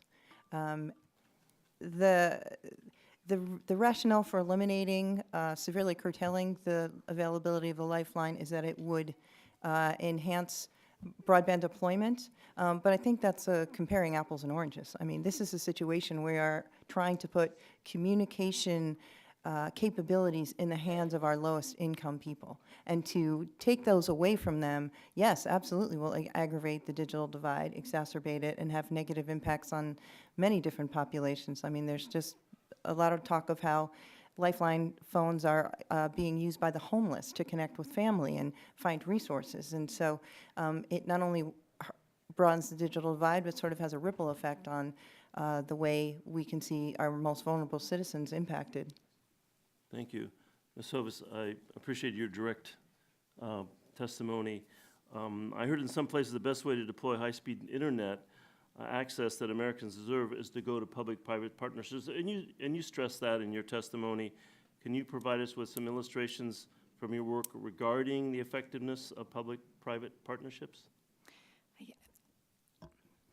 Absolutely. Thank you, Congressman. I am seeing around the country hundreds, possibly thousands of local initiatives with the willing and enthusiastic participation of the private sector in communities like Sublette County, Wyoming, where the local community is planning to deploy infrastructure that will be made available to their private partners into business areas, to business districts where there's no adequate broadband at all, just speeds of a megabit or two at best, in order to allow businesses to thrive in that part of the community. There are efforts like that underway in parts of Kentucky and parts of West Virginia, all over the country. And then even more ambitious and farsighted efforts, the city of San Francisco is considering a public-private partnership that is focused on ensuring that the 150,000 people in San Francisco who don't currently have broadband, mostly because they can't afford it, have access to adequate speeds, not 1 megabit speeds, but the same kinds of speeds that you and I consider to be appropriate for our families. There's enormous creativity on both the public and the private side, and the private sector is willingly participating and engaged. Thank you. I co-sponsored a bill with Congressman Lujan that would help public-private partnerships get low-interest financing. Would that be helpful for building out access? Yes, I think it's an incredibly helpful approach, because what it does is it makes it feasible for a local community to have low-cost financing to build infrastructure and then potentially to make that infrastructure available for private sector use. We have all agreed on this panel that the cost of infrastructure deployment in certain markets is prohibitive. If there is a way that public, state, local, and federal efforts can be targeted toward infrastructure, then allowing for private sector service provision, in some cases public service provision. It's going to differ from community to community, but that is a mechanism for ensuring that we get infrastructure to places where it does not exist in an adequate way. Thank you. Mr. Spalter, I'm going to move to cybersecurity. We've had security experts testify in front of this committee that many or maybe most of the IoT devices are insecure, Internet of Things devices. By 2020, it's projected there'll be 20 to 50 billion IoT devices in use.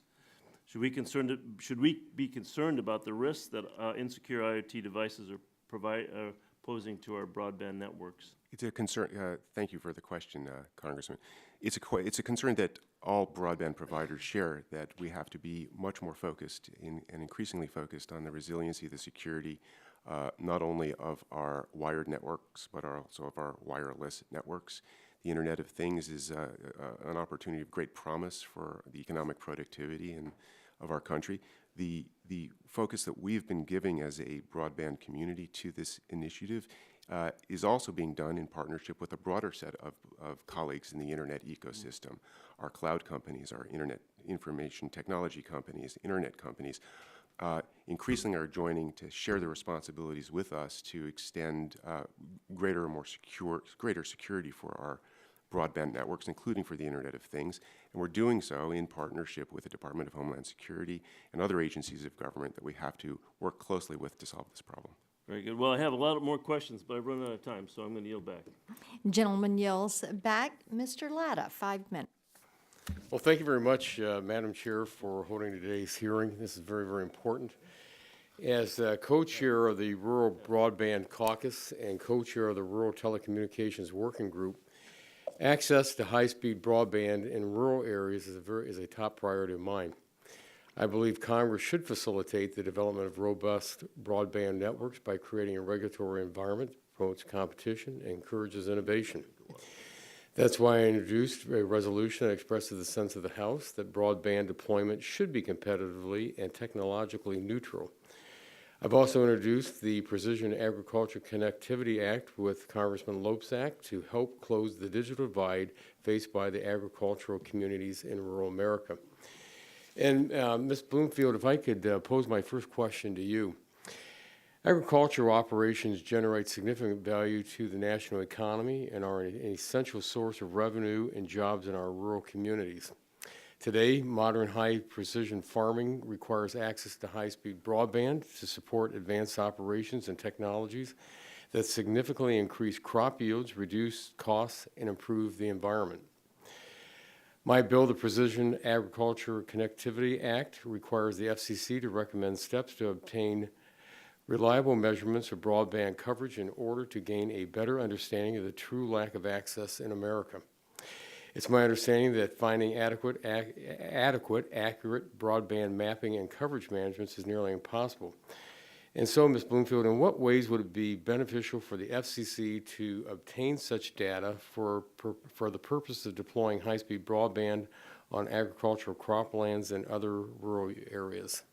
So, Congressman Ladd, I appreciate the question and greatly appreciate the leadership that you've shown on a lot of these issues. Smart ag is truly the next frontier when we think about economic development vitality for rural America. And I think a lot of the initiatives that you're looking at is how do you gather more of that granular data so that we can really look at the census tract level and figure out, where is the infrastructure and where is the void? Because we certainly know that you need to be able to see it, whether it's street level or whether it's literally on the cropland, in terms of where that infrastructure resides. So I think that when we look at the FCC and some of the work that they've been doing in gathering 477 data and trying to take that data and figure out in a granular, transparent, and accurate way and measuring apples to apples. And the thing I always worry about is when you get different entities trying to measure, they're measuring different ways of measuring where that deployment is. So I think your focus on how do we coordinate, how do we actually aggregate this will go a long way in terms of seeing where we really need to focus some of our future energy and resources. Let me ask you, just to follow up, and you're talking about apples to apples and not apples to oranges here. What would you be what should they be looking at then to make sure that they are looking at the right data and they're, everyone's on the same page here and they're not looking at two different things and coming with two different answers? So I think we saw a little bit that during the stimulus where there was actually a national broadband map that was built, but it was very inconsistent and it wasn't checked. So people were kind of putting in their own data. There was really no resource to basically say, is this the real data? Is there really coverage there? And as somebody who represents small carriers, I understand that there's always that competitive concern about what data you're releasing. But I also worry that if you've got an entity like NTIA looking at data and you've got the FCC and they're using two different measurements, two different land tracts, different speeds, I think the ability to actually kind of house it in one place where you've got the ability to be consistent, you've got the ability to be transparent. I think folks need to actually see as it gets developed, and you need to be able to have the ability to check it. I think those are things that are going to be very important checkposts as we go forward on that. But it's going to be the foundation for where we go in terms of future investment. Thank you. Mr. Polka, there is legislation as part of our hearing today, which I support, that incentivizes 5G wireless deployment. I've also introduced a resolution setting the policy of competitive tech neutrality so the government isn't picking winners and losers out there. Is the cable industry doing anything comparable to the 5G rollout with similar speeds and coverage? Comparable and surpassing when you look at the amount of broadband service that's being delivered by our members in rural America. I had the chance yesterday to hear from a number of members all over the country telling us what they're doing. I heard from one small company in eastern Kentucky, Big Sandy Broadband. They're delivering gigabit speed in eastern Kentucky. I heard from a company called Hickory Telephone, which is building fiber to the home in underserved areas, one of our members in western Pennsylvania. We have members all over the country that are providing gigabit service, 100 megabit, 200 megabit, 300 megabit service. So we are building that service as our customers and our community want us to do. And what we ask, and which is why we appreciate your resolution, that as we go forward as a country and we look at regulations that apply to helping broadband be deployed more effectively, that we do so on a competitive, technology-neutral basis. I can tell you we have a lot of area out there that I have visited personally with our members. It is amazing how much rural area there is out there.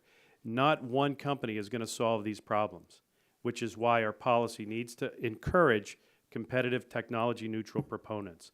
So yes, we're providing the service, we're building the backbone that actually can help to deliver 5G service down the road as it comes farther out into our areas. So we're up to the challenge. Well, thank you very much. Madam Chair, my time has expired and I yield back. Gentleman yields back. Mr. Loebsack, you're recognized. Thank you, Madam Chair.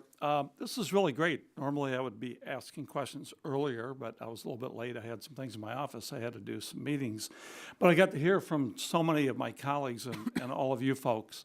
And, the first thing I want to say is, I guess, when we talk about the funding, making sure that we do have broadband in these rural areas. I represent about a fourth of Iowa, not quite as much. The state of Iowa isn't quite as big as Chairman Walden's district, he likes to remind me. But we have a lot of rural areas in Iowa, as you might imagine. But it's pretty clear to me that we've got to have some public funding. We've got to have a lot of private investment, there's no doubt. We've got to make sure we deal with regulations. Chairman Walden and I have worked together on that to make sure that small internet service providers in particular are not unfairly subject to too many regulations, so they can actually put their resources into building out and making sure that rural America is served instead of simply filling out paperwork, regulations that are unnecessary, that kind of thing. So I think we actually have more bipartisan support, and I think the chairwoman would agree that we actually have some bipartisan support on a number of these issues here. Oh, yes, I'm accustomed to hearing from broadband lobe cells. That's right, exactly, and thank you very much, Madam Chair. I do appreciate that. And listen, working with Representative Latta, we talked this morning earlier today. I didn't realize he was going to quite steal so much of my thunder, but really happy to work with him on the Precision Agriculture Connectivity Act. Very important, obviously, in my district in Iowa. But of course, related to what he was talking about with mapping, I actually did introduce, and with Mr. Costello last year, the Rural Wireless Access Act, and we got it out of subcommittee. But the FCC paid close attention to that. That comes down essentially to, I like to call it garbage in, garbage out. If we don't have accurate maps, then we're not going to be able to make accurate decisions and good decisions going forward. And so a lot of this, people from Iowa like to say we have a lot of common sense, but a lot of what's going on here is just common sense. If we don't have accurate data, whether it's in agriculture or that being a subset of something larger, then we're not going to be able to make good decisions, public policy decisions, or even investment decisions on the part of the private sector. One last point on that, Chairman Pai last year, I did ask him because I'd heard he'd been to Northwest Iowa, and he drove from my hometown, Sioux City, up to southern Minnesota, and he found out just how many problems there are in rural Iowa with drop calls and all kinds of things, not to mention, actual broadband service as well. So I just want to ask, I guess that Ms. Bloomfield, you've already pretty much responded to what this is all about, so I'm going to skip you for a moment, if that's okay. I'd like to go to Mr. Gillen, talk about that issue, if you would, the mapping issue and making sure that we have good data. And as you said, Congressman, thanks to your leadership, I think we've all listened and heard. And I think working with both national and regional carriers, we've worked with the FCC that will hopefully have a better map to inform the mobility fund going forward. And what that $450 million a year the FCC is starting to give out will do is hopefully start serving those areas and those communities that don't have service today. But the condition precedent to doing that is the data that you've been looking for, and that will start very soon. Yeah, the 477. Yeah, Mr. Spalta? I would agree with Mr. Gillen, and I also want to thank you for your leadership in understanding that important management principle: what you can't measure, you can't manage. Right. And this is particularly true with respect to delivering broadband. Form 477 has taken great strides as it's been streamlined to provide more precise geocoding longitudinally and latitudinally for customers that actually have service. The next frontier is to try to do so with that kind of geocoding specificity for locations that don't have broadband yet. And we believe that we have to think creatively and innovatively and slightly out of the box in thinking how to do so, as long as we have uniformity of data. One idea is, as the Census Bureau itself is looking at its own 2020 effort, their resources might be profitably brought to bear to actually bring that longitudinal, latitudinal specificity to help pinpoint areas where broadband is not yet. Yeah, and I would even suggest, mostly jokingly, that the FCC talk to all of us who have rural districts, because we can actually identify where the gaps are and where they're not, if we get around our districts like I do all the time. Ms. Ms. Bloomfield, excuse me, would you like to elaborate a little bit on? So the only thing I would add as we talk about, your initiative on some of the wireless front is that just a reminder that wireless needs wires, so that those networks can't even be built if you don't have the backhaul out there. And as we have more and more need for capacity and more, ability for you, if you're like me and I've gotten lost in Northwest Iowa, the ability to pull over and actually pull up a map and see where you are. To do that data, you actually need that infrastructure. So they really go hand in hand. They're complementary services, and I think they're going to all be very important for rural Americans. Thanks to all of you, and thank you, Madam Chair. Gentleman yields back. Mr. Olson, 5 minutes. I thank the chair and welcome to our 7 witnesses. A special welcome to Mr. Gillen. And please give our warm regards to your boss, Meredith Atwell Baker. As you know, that family is a legend in Houston, Texas, iconic. So please give our regards. I'd like to brag about Texas and give perspective on Chairman Walden's comments about square miles. He talked about Connecticut and Oregon. For the record, Texas is 268,597 square miles. Now, my district, Texas 22, is a small portion of that, 1,032 square miles, very small. Basically split halfway between rural and suburban. But because it's so close to Houston, all the challenges with the telecom industry, the 5G, aren't really applicable. But we did suffer a disaster. Hurricane Harvey hit us in August, and we weren't alone. After that, Puerto Rico was hit with Maria, and Virgin Islands as well, and Florida was hit by Hurricane Irma. And we've seen catastrophic wildfires in California and subsequent floods and just rushes of mud because of the loss of the cover. And when these disasters hit, as y'all know, it's critically important that we get the communications infrastructure up and running as quickly as possible to give these communities the help they need to recover as quickly as possible. And that's why I introduced a bill that's probably on top of your pile. It's H.R. 4845. It's called the Connecting Communities Post-Disasters Act. And this bill makes a simple step by allowing local communities to bypass long and unnecessary environmental and historic reviews and to replace damaged or lost towers and communication infrastructure. Not to have new ones, but to replace ones that were hit by the disaster. My first question is for you, Mr. Gillen. Houston made a strong effort after Hurricane Ike to bury their communications cables, and that was very successful. In fact, FCC Commissioner Pye came down a couple days after the storm hit and wowed about our buried cables. But he also noted we have a lot of cell towers that are exposed to the storm, especially where she came ashore there by Corpus Christi. How important is it to get communications up and ready following a disaster? How important is that to fight the disaster? It is critical, and I think it is critical particularly for temporary facilities to be marshaled immediately, because we learned in this most recent storms that smartphones is what Americans need to reach public safety, to reach their families, to let people know that they're safe, and that cell coverage is critical. And the bill is very important because when the storm is over, our job is really just getting started. And it is how do we restore services and not only restore them, but make them better. And that we have the opportunity in your district to start giving you the most advanced networks. And thanks to your bill, we can start doing that more quickly.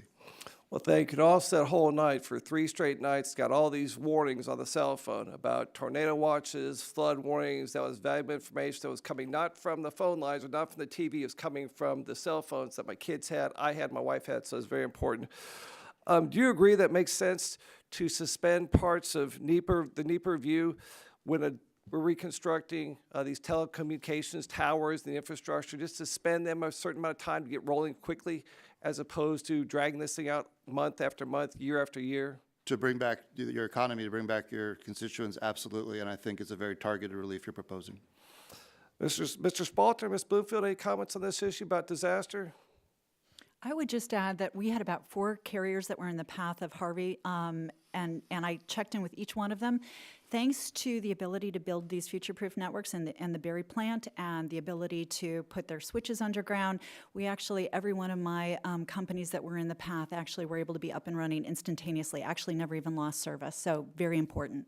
Mr. Spalter. Yeah, Congressman, your initiative to actually move forward with H.R. 4845 is meaningful not only, I know, to citizens in your community, which were served by companies in U.S. Telecom like Consolidated and Smart City that were running towards danger to support the broadband needs, but also your initiative is going to be meaningful for communities around the country, including places where I used to live near earthquake faults in California. Yep. It is an absolute necessity that we as a nation provide any mechanism to provide efficiency so that broadband facilities can be put back into place to serve communities that have been affected by disaster. And your initiative is one such step, and we're grateful for it. Sorry, Mr. I'm out of time, sir. I have one question before I yield back. there was discussion, some sort of concern, a little hostile about the football game coming with the Super Bowl between the Patriots and the Eagles. A yes, no question for all the panelists. Are y'all okay? Do you have a problem with the Houston Astros being the world champs for 91 days now? As long as you legislate about it. Gentleman's time has expired on that one. Ms. Eshoo, 5 minutes. Thank you, Madam Chairwoman. I'm not going to get into that since I don't have a dog in that fight, but good luck to all. Thank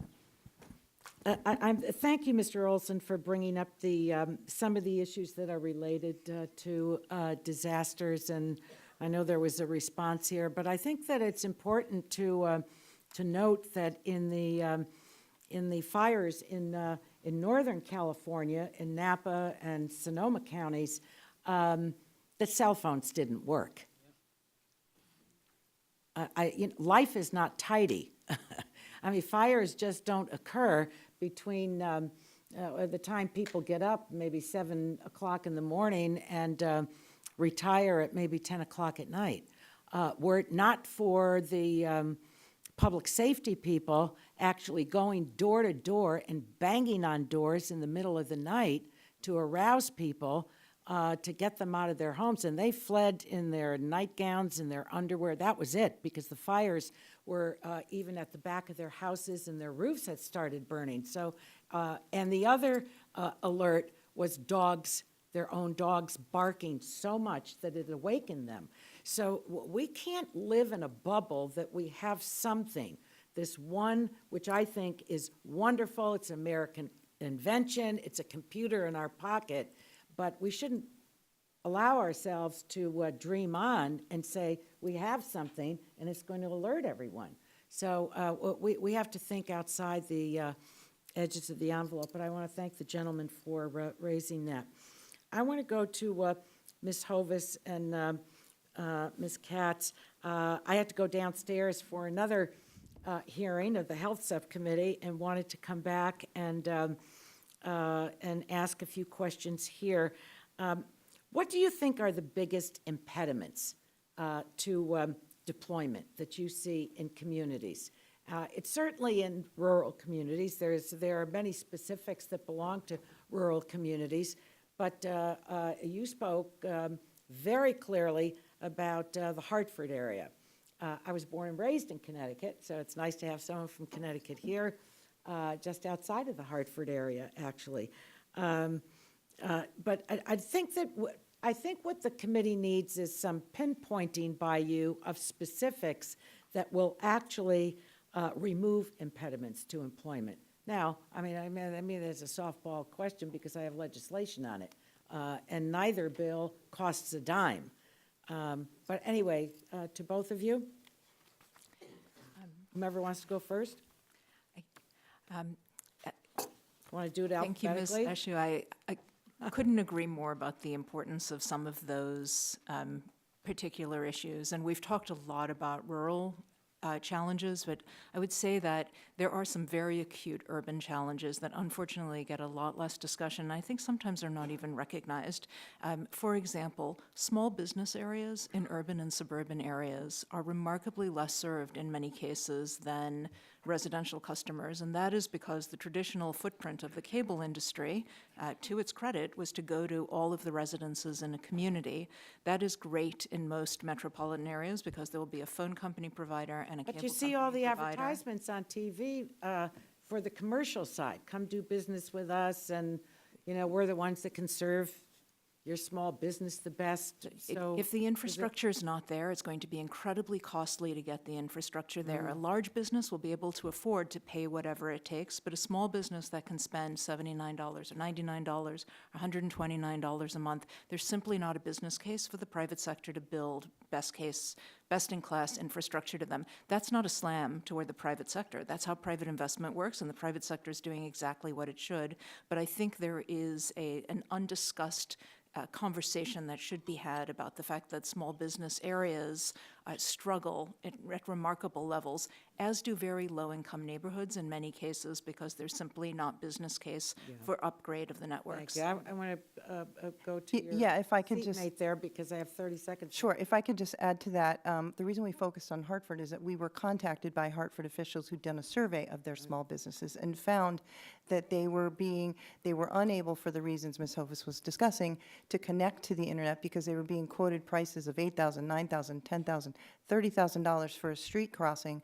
And again, it's because of the high costs of the street crossings and things like that. So I don't fault the industry, but I do note that that's a reality. And so that's where we need to make some progress.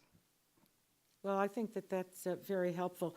Madam Chairwoman, I want to ask unanimous consent that I be able to place the Harvard study that I referenced in my opening comments today that deals with communities being able to set up their own municipal broadband. So ordered without objection. Thank you. Thank you to all of the witnesses. It's a good hearing, important one.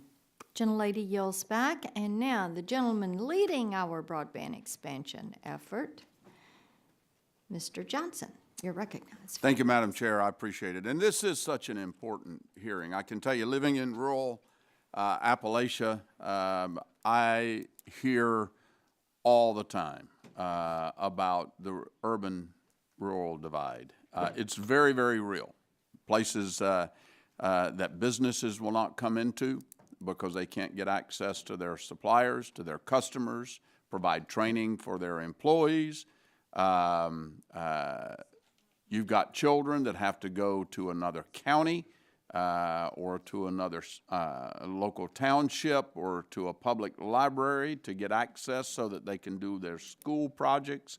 We got a lot of intellectual capital and a lot of economic potential in rural America that's being just ignored because of this rural-urban divide. And that's one of the main reasons that I was pleased to sponsor H.R. 4810, the Mapping Now Act, because an important step to solving the rural broadband issue and expanding deployment is first accurately identifying where those unserved areas are. We need an accurate map to do that. And as some of you on the panel and I have discussed, just because one facility or one location in a census block says that there is coverage, that's not true. I can tell you from somebody that lives there, that's simply not true. And so we need this legislation that directs the Assistant Secretary of Commerce for Communications and Information to create that national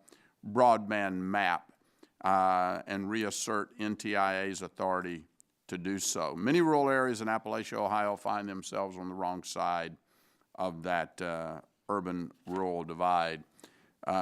We all know that high-speed internet is no longer a luxury. It's a necessity today for education, for business, especially in this technology-driven global marketplace. So I'm going to continue to drive this issue very, very hard and working with my colleagues to break down the barriers to broadband deployment, particularly in rural areas. Mr. Gillen, from CTIA's perspective, in your written testimony, you mentioned that any new funding should also ensure that reaching areas unserved by wireless is reflected in the program's objectives. In making funding decisions, better data is key, and rural broadband is no exception. First of all, do you agree with my assertion that the maps are inaccurate, that we really don't have a good definition of where the unserved and underserved areas are? We certainly agree we can and we need to do better. Okay, all right. Do you have any suggestions on how we can ensure better data of unserved areas? Absolutely. I think there are commercial tools available that we can start informing our process as well. But I think that it really comes down to we have to have a set idea of what we're measuring for. What do we decide broadband is? What is satisfactory coverage? Just a baseline of what we think we need to do and then measure it consistently across the board. And we think it's important to have one person in charge as you direct. I can tell you what satisfactory coverage is. Satisfactory coverage is coverage. I mean, that's what it is. It's access. But I appreciate your answer. Ms. Bloomfield, could you please explain the benefits of having an accurate broadband map? Absolutely. And I know we've all discussed this, and again, thank you for your leadership, but the ability to actually get granular, get clear, get transparent, and making sure that you are coordinating. So when you talk about whatever federal entity actually is controlling the mapping, the making sure that actually we are coordinating between all of those who are gathering data. So again, you are comparing, you don't have those inconsistencies, which I think have led to some of the confusion in the past. And I think the whole focus on the ability to access spectrum will also be very important in the future. Okay. You know, in your written testimony, Ms. Bloomfield, you mentioned the need for a single authoritative source that can provide accurate data at a granular level and on a consistent basis to help drive better informed decision-making. So when updating the broadband map, should NTIA use Form 477 data? And is that data detailed enough? And if not, how would you recommend obtaining more granular data? So I think you make an excellent point, and I think 477 is the best data so far that really is collected from all broadband providers, which is going to be important so that you make sure that everybody that is in the pool actually is submitting the data. Now, the problem is it's still self-reporting, so you're still going to have to make sure that there is some way to check to make sure that there's verification that what people report is actually true, other than driving through your district and actually doing it anecdotally. So I think that is going to be important, but it is going to be, I think having it spread across different entities is going to just lead to some confusion and not get the results that you're looking for. All right. Well, thank you very much. I had a lot more questions, but Madam Chair, my time's expired. I yield back.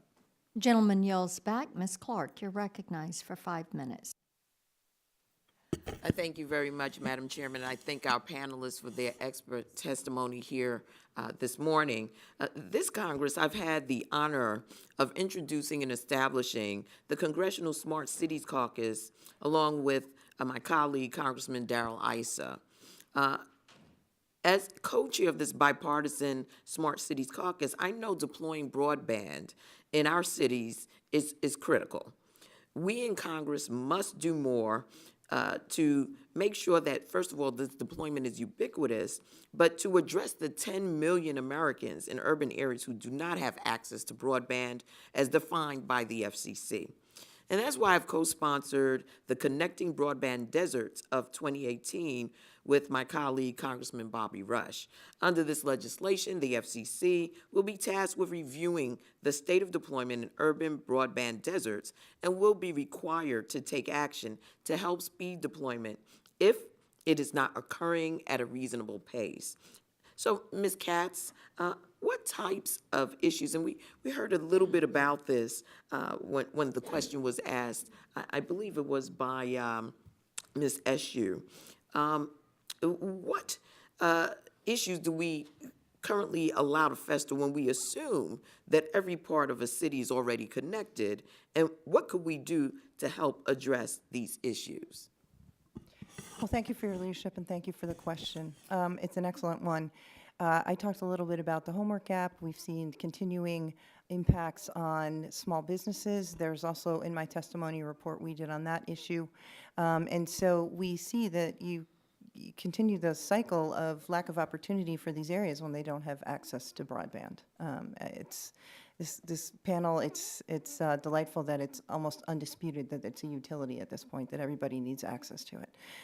And so I think some of the most effective things we can do is to allow state and local governments to be a part of the dialogue. It does concern me as chair of the Intergovernmental Advisory Committee when there's repeated references to removing barriers at state and local levels.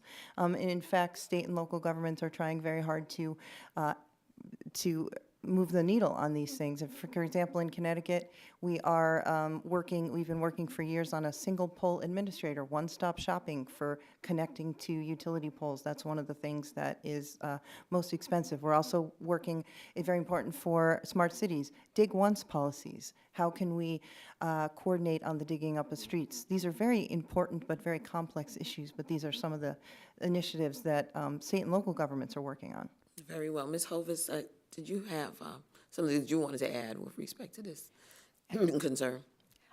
I would say just that from the smart city standpoint and the smart communities, because we're going to have smart counties and smart rural areas as well, the infrastructure is so critically important. And as long as a divide persists in who has access to the best infrastructure, then as services in a smart community environment move onto the infrastructure more and more, there will be less access by some members of the community. So our risk here is that the digital divide, rural, urban, and that impacts low-income folks and that impacts small businesses will get more and more pronounced over time. We can't double down on the existing divide. The other concern that has sort of been flagged, and part of this conversation is one of cybersecurity. So that if we're talking about smart cities and we're talking about gaps in coverage, would any of you speak to what having sort of those vulnerabilities could mean from a national perspective? I would be happy to jump in. I have the opportunity right now to serve on the FCC CISRIC working group, talking about, what is the importance of protecting those networks. And one of the things that we think is really important is to ensure, I have 850 carriers across 46 states. People tend to think of the large carriers, but we need to make sure that the small carriers have the ability to protect their networks, because sometimes it's the assumption that, where the networks are vulnerable is where the problems will actually happen. So we're spending actually a lot of time and resources this year educating our small network operators on how to protect their assets, how to protect their consumer assets, and that's going to be really important as we move on to the Internet of Things. And if I could as well, I applaud your efforts to make our cities smarter, and I also applaud your efforts to make the broadband infrastructure for our cities and all of our communities safer and more secure. We at U.S. Telecom are taking that mandate very, very seriously. We've recently launched a small and medium business initiative to make sure that not just our largest companies, but also our smallest companies, as Ms. Bloomfield said, who share a vulnerability, can actually do incident response, reporting, and information sharing much more effectively. But our enemies in this domain are getting smarter and more wily by the day. We have to think of this as not just a challenge carried by broadband providers, but by the entire internet ecosystem. It's the ecosystem. We have to join in common cause in doing so. Very well. I yield back, Madam Chair. Thank the gentlelady. Mr. Guthrie, you're recognized for. Thank you very much. Sorry, I've been bouncing between a couple of hearings today, so I apologize. But I did hear Mr. Johnson's testimony or questioning, and understand there were some other questions about mapping, and I know that's what we're talking about. And the fact that we have to get more granular data, and just the 477 may not give enough information. So this is really to this provider. So from Mr. Spalter to Ms. Bloomfield, the questions. Given the need for service providers to protect their proprietary asset information and our need as policymakers to get more granular broadband availability information, is there even a pathway forward to get to a street-level understanding of broadband service availability that meets both needs? I'll just start with this, sir. Well, technologically, I think there is a pathway forward, and then the technologies are not only being deployed by our federal government, particularly by the FCC, but also by those that are being advanced by the private sector. I think that this is an opportunity going forward to think about how we can actually streamline and make a uniform approach to a mapping exercise, so that we are not merely identifying addresses, but actually geocoding latitudinally relevant locations where we need to deliver broadband, which is why I said earlier, first, that it's fantastic via HR 4810, you and Mr. Johnson are working to come up with creative solutions going forward, but also knowing that the FCC is going to be driving this process forward. To the extent the NTIA is going to be involved, it needs to meaningfully coordinate with the FCC to avoid duplication and therefore confusion. And also, we collectively have to think about other assets that can be put onto the table, including, as I mentioned, whether the Census Bureau can use its resources to help map and locate, again, longitudinally and latitudinally, areas where there is not institutions, residences, where there is not yet broadband access. Okay, thank you. Mr. Gillum? Thank you for the leadership on this issue to bring more attention to, and I think we're seeing progress. I'd echo Mr. Spalter's comments. I think it's important we marshal all resources, and it's going to take a partnership of all of these companies and the government to figure out how best to do this. But I think a lot of the ideas Mr. Spalter said are right on track. Thank you. And if I would just add, you know, we've talked a lot about streamlining. The one thing I would encourage is that we don't look at creating multiple burdens, so that you're not having small companies like the ones I represent having to do onerous reporting to 3 or 4 different agencies. So again, that coordination is going to be important. Are there mechanisms you'd put in place that would relieve that burden? You know, I think it's actually helpful to figure out a way to designate, you know, who takes the lead. Not dissimilar to some of the other efforts that the committee has been looking at is how do you actually designate where that point is and agree to kind of one form of process, one form of data to be collected, and then certainly a challenge process so that folks can ensure that the data is accurate. Okay, thanks, Mr. Polka. Completely agree. Mapping is essential. We have to know where we need to build. There does need to be a partnership. There's no question about it. Whatever technological means that we can determine to help better determine where broadband is necessary. But ultimately, this is going to come down to information from the provider. In the most hardest to reach areas, you're going to have small companies that do have very, very small staffs, very few people. The people that they employ are the ones that are literally climbing the poles and serving the customers at the counters. They don't have deep legal staffs nor regulatory staff, so for them to take the time to fill out the information that's required is a burden. So that has to be factored in. Certainly that self-reporting is important and essential as a piece of how we determine where broadband is and isn't as part of the mapping process. But this has to be, I think, a much broader, deeper discussion on what is the baseline of information that we want to obtain, how can we obtain it, and who will be the providers to help provide that information.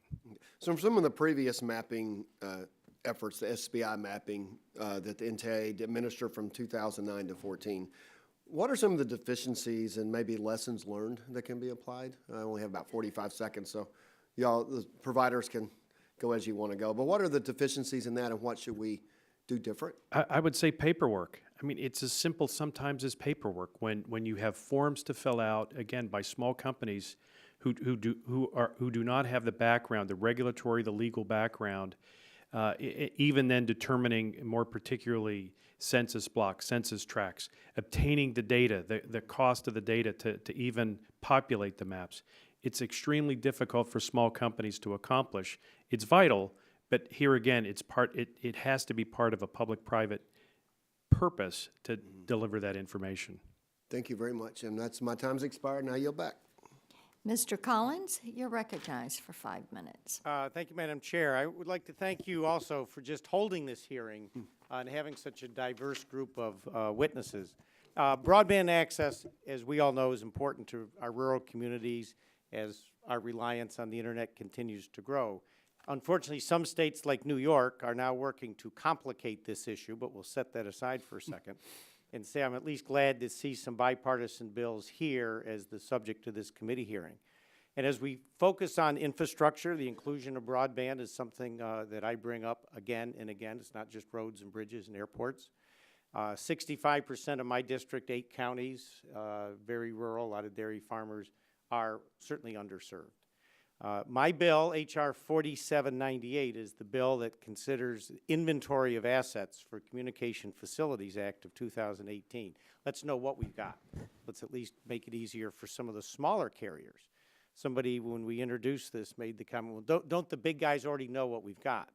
And, you know, maybe they do, maybe they don't. It never hurts to make it easier, but certainly some of the smaller suppliers, I think, may be those that end up coming into some of my rural communities if they can see some value. So, you know, maybe specifically, Mr. Splatter, I'll ask you, as common sense as some of this is, I'm presuming you would support such an inventory of assets, and could you speak to how that might help? It's not only common sense, but it's music to our ears when the federal government wants to actually try to identify and map its assets. Great, and we encourage that to happen. I'd also say that we know that when and as that mapping takes place and that inventories are done, we will be able to deliver more broadband more efficiently with a speed to market that will be much more effective. When our federal infrastructure and assets are connected to broadband, they become more cost-effective, safer, and have longer lifespans. So this is an important initiative that you're undertaking, and we applaud your effort for thinking it through, and we're going to support you. Good, thank you. Mr. Gillen? I think this is something actually both big and small companies don't know where those assets are. So I think it's a critical resource to be able to know when you're trying to deploy, particularly trying to deploy as quickly as you want to deploy, where we can and can't go. So I think it's a critical transparency vehicle for us to be able to start building faster. Yeah, Mrs. Bloomfield. I was also just going to commend you for keeping it technology neutral, which I think is really going to be very important as we actually assess the assets. Yeah. Finally, I would just say access to technology is important.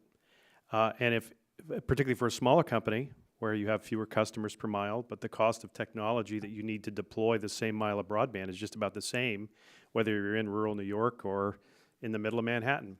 So having access to additional resources for small businesses is extremely important. And in fact, I'm not aware of any other idea like that before that's existed where such information would be made available to smaller companies. So we certainly appreciate the idea and really look forward to working with you on it. So, Mr. Gillen, you brought your 5G device in. Is this even more critical as we're going to have a lot more 5G devices hanging out there than we are the big towers? Absolutely, and I think when you talk about federal assets, it's the post office, it's the federal building in town, and it's critical for us to go in town and know exactly where we can start, because if we want to win the 5G race against China and others, we need all the information we can get. Do any of the other witnesses care to make a comment? I was going to say if not, but go ahead. Yeah, no, I think it's incredibly important to know where the assets are, where the broadband is, what's available to consumers, and I think it's also important that it be independently verifiable, because I think it's important for the public to know that they can rely on the data and it's transparently available. We'll make sure it's accurate. Thank you, Madam Chair. I yield back. Gentleman yields back. Now to the patient, Mr. Kramer. I have patience. I'm not sick. But thank you, and by the way, Madam Chair, thank you for the hearing, and thank all of you for your testimony, for being here, and it really didn't require any patience at all. This is really quite interesting to me, and fascinating, so I appreciate everybody being here. I have to admit that sometimes when I hear about these sparsely populated states like Vermont and their digital divide, I start feeling a little guilty, because when I look at North Dakota, it's hard to claim a divide. Now, there are some places, but we have over 90% of our population that has 100 Mbps or more, and 92 that are over 25, 93 over 25. So while there still are a few spots, our folks do a great job. And Ms. Bloomfield, you know well that, and this is one of the concerns I want to get to here with regard to some of this policy, that many of your members in North Dakota were broadband before broadband was cool. They were efficiently using federal support funds to build out broadband long before it was mandated by either tradition or policy. And one of the things I worry a little bit about as we talk about, and I support, let's get to unserved before underserved. That's really important. We want to have that bridge. I mean, it would be kind of crazy to have an interstate that they decided to gravel, for a couple miles in Montana or something. But as each generation comes and the demands get greater, and in places like North Dakota, where it's not just education, it's not just healthcare, huge, really huge. Other business, really important. Access to market is really important. But even safety, environmental safety, SCADA systems that that have to work on our oil pipelines and our gas pipelines, and of course our big transmission lines as we generate a lot of electricity. All of that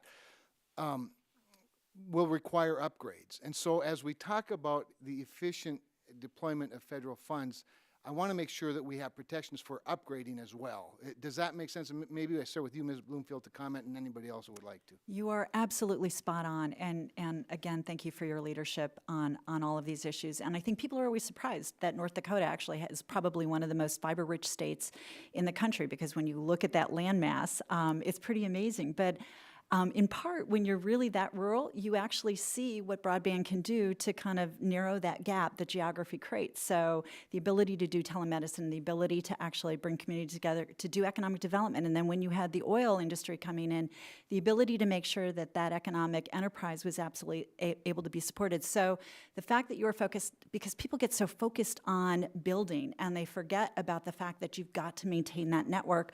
Otherwise, down the road, you don't have anything but capacity that is limited by, you know, what it was when it was actually built. So the ability to live and breathe.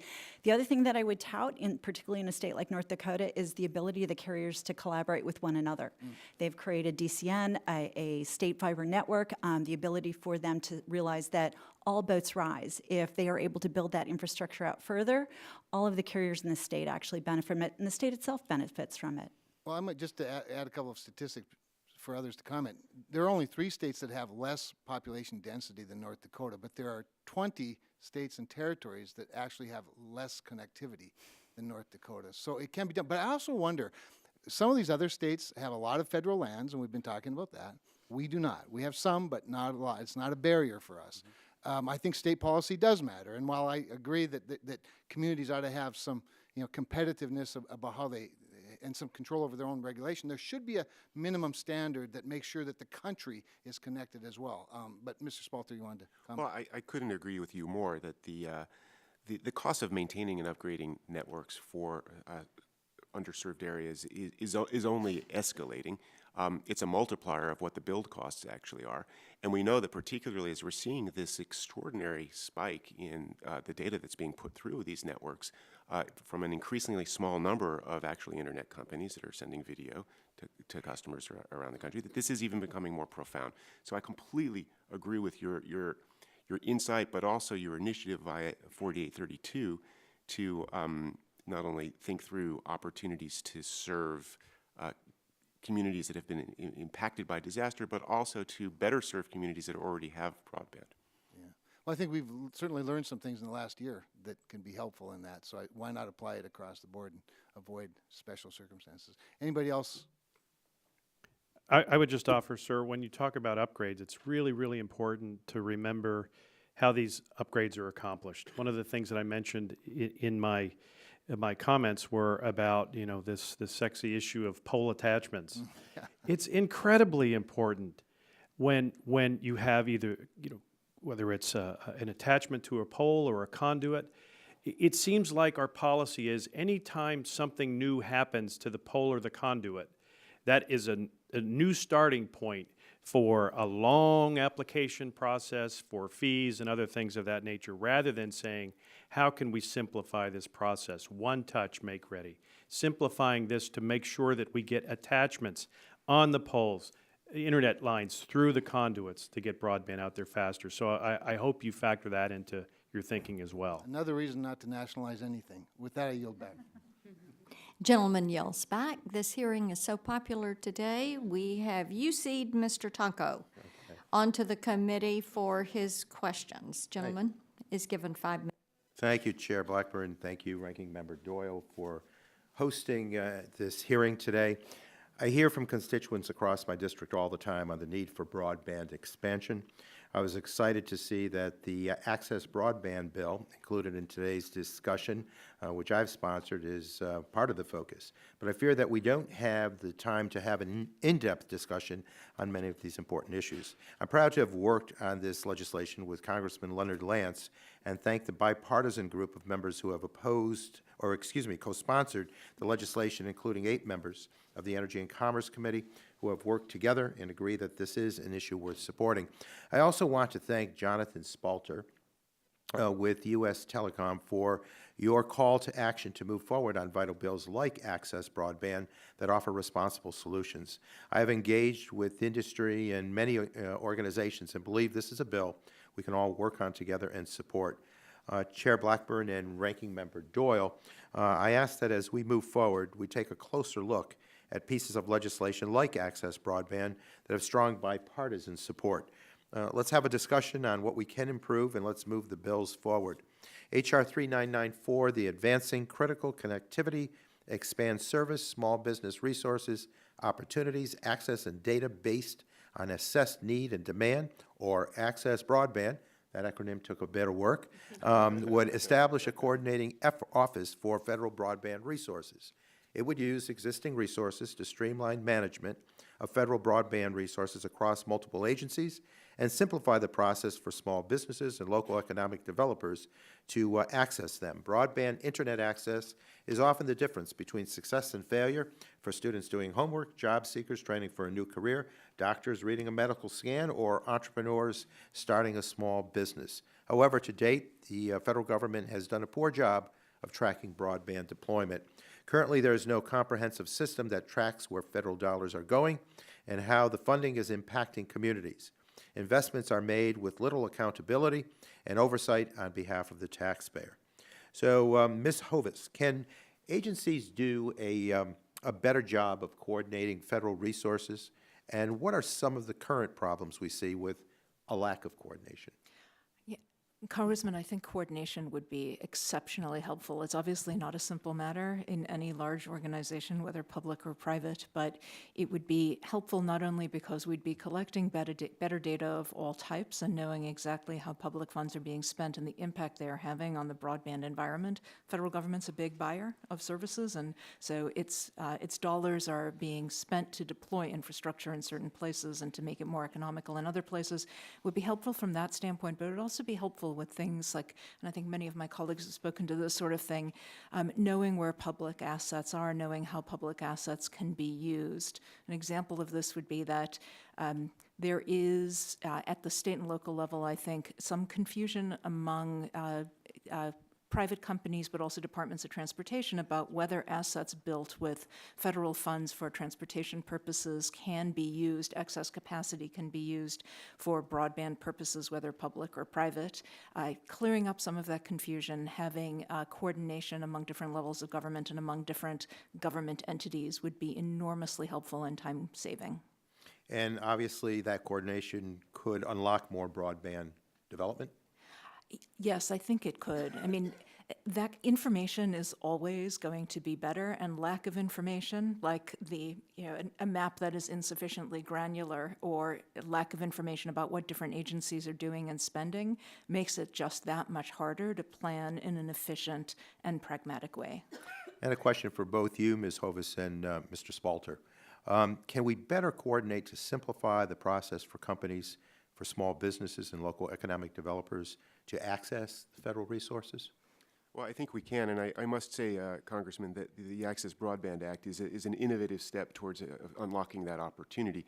Not only do you recognize at its core that we have to do better in managing and streamlining and making more efficient federal broadband resources, but the more that our smaller enterprises can have a greater understanding of where how those resources are being directed and how they're being managed, there will be opportunities to create even more efficiencies for broadband deployment and for their participation in that process. And so we're very grateful for your insight, but also your foresight in making sure that we can do better in unlocking the opportunities of managing our federal resources in a more efficient way.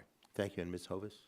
I totally agree. And I would just add to that it's critically important, obviously, that those assets and resources were built for particular purposes having to do with the agencies that built them and their critical mission. And so it's critical that no asset is ever compromised by a secondary use, as important as these secondary uses are, transportation, public safety, all of these kinds of infrastructure assets have that first primary use, but subject to protection of that use and security and so on, there's enormous potential value of this kind of coordinated, planned approach.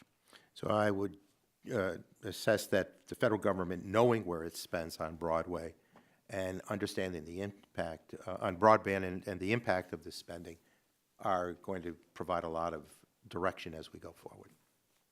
So, Mr. Were you going to add? Just agreeing with you, sir. Okay, thank you. Thank you so much to our witnesses, too, and thank you for allowing me to participate. Gentleman I yield yells back. And seeing that there are no further Madam members Chair. asking questions, yes, Mr. Doyle, you're recognized. I'd like to get unanimous consent to enter a few things into the record. A press release from PCCA on today's hearing, an Axios story on the National Security Council's plan to nationalize 5G networks, the PowerPoint slides and memo discussed in that story, and a letter from Tipmont REMC. Without objection. Thank you. And pursuant to committee rules, all members have 10 days to submit questions. and we would ask that you respond in 10 days to those questions. So without any further business coming to the subcommittee today, the committee is adjourned. Always a pleasure, Splatter. Gulilin. It's so awesome your dad was able to show up. I just got to say, man, that's My first time. I'm a oh, really, rookie. you did. By the way, you did a very nice job.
Mic check, mic check.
Test, test.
Check, check. Check, check, check.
Subcommittee will come to order. We're working on a little bit of a faster pace today because votes are expected in just a couple of minutes. And as far as I know, this is a relatively uncontroversial bill with no amendments, so we'll try to go as fast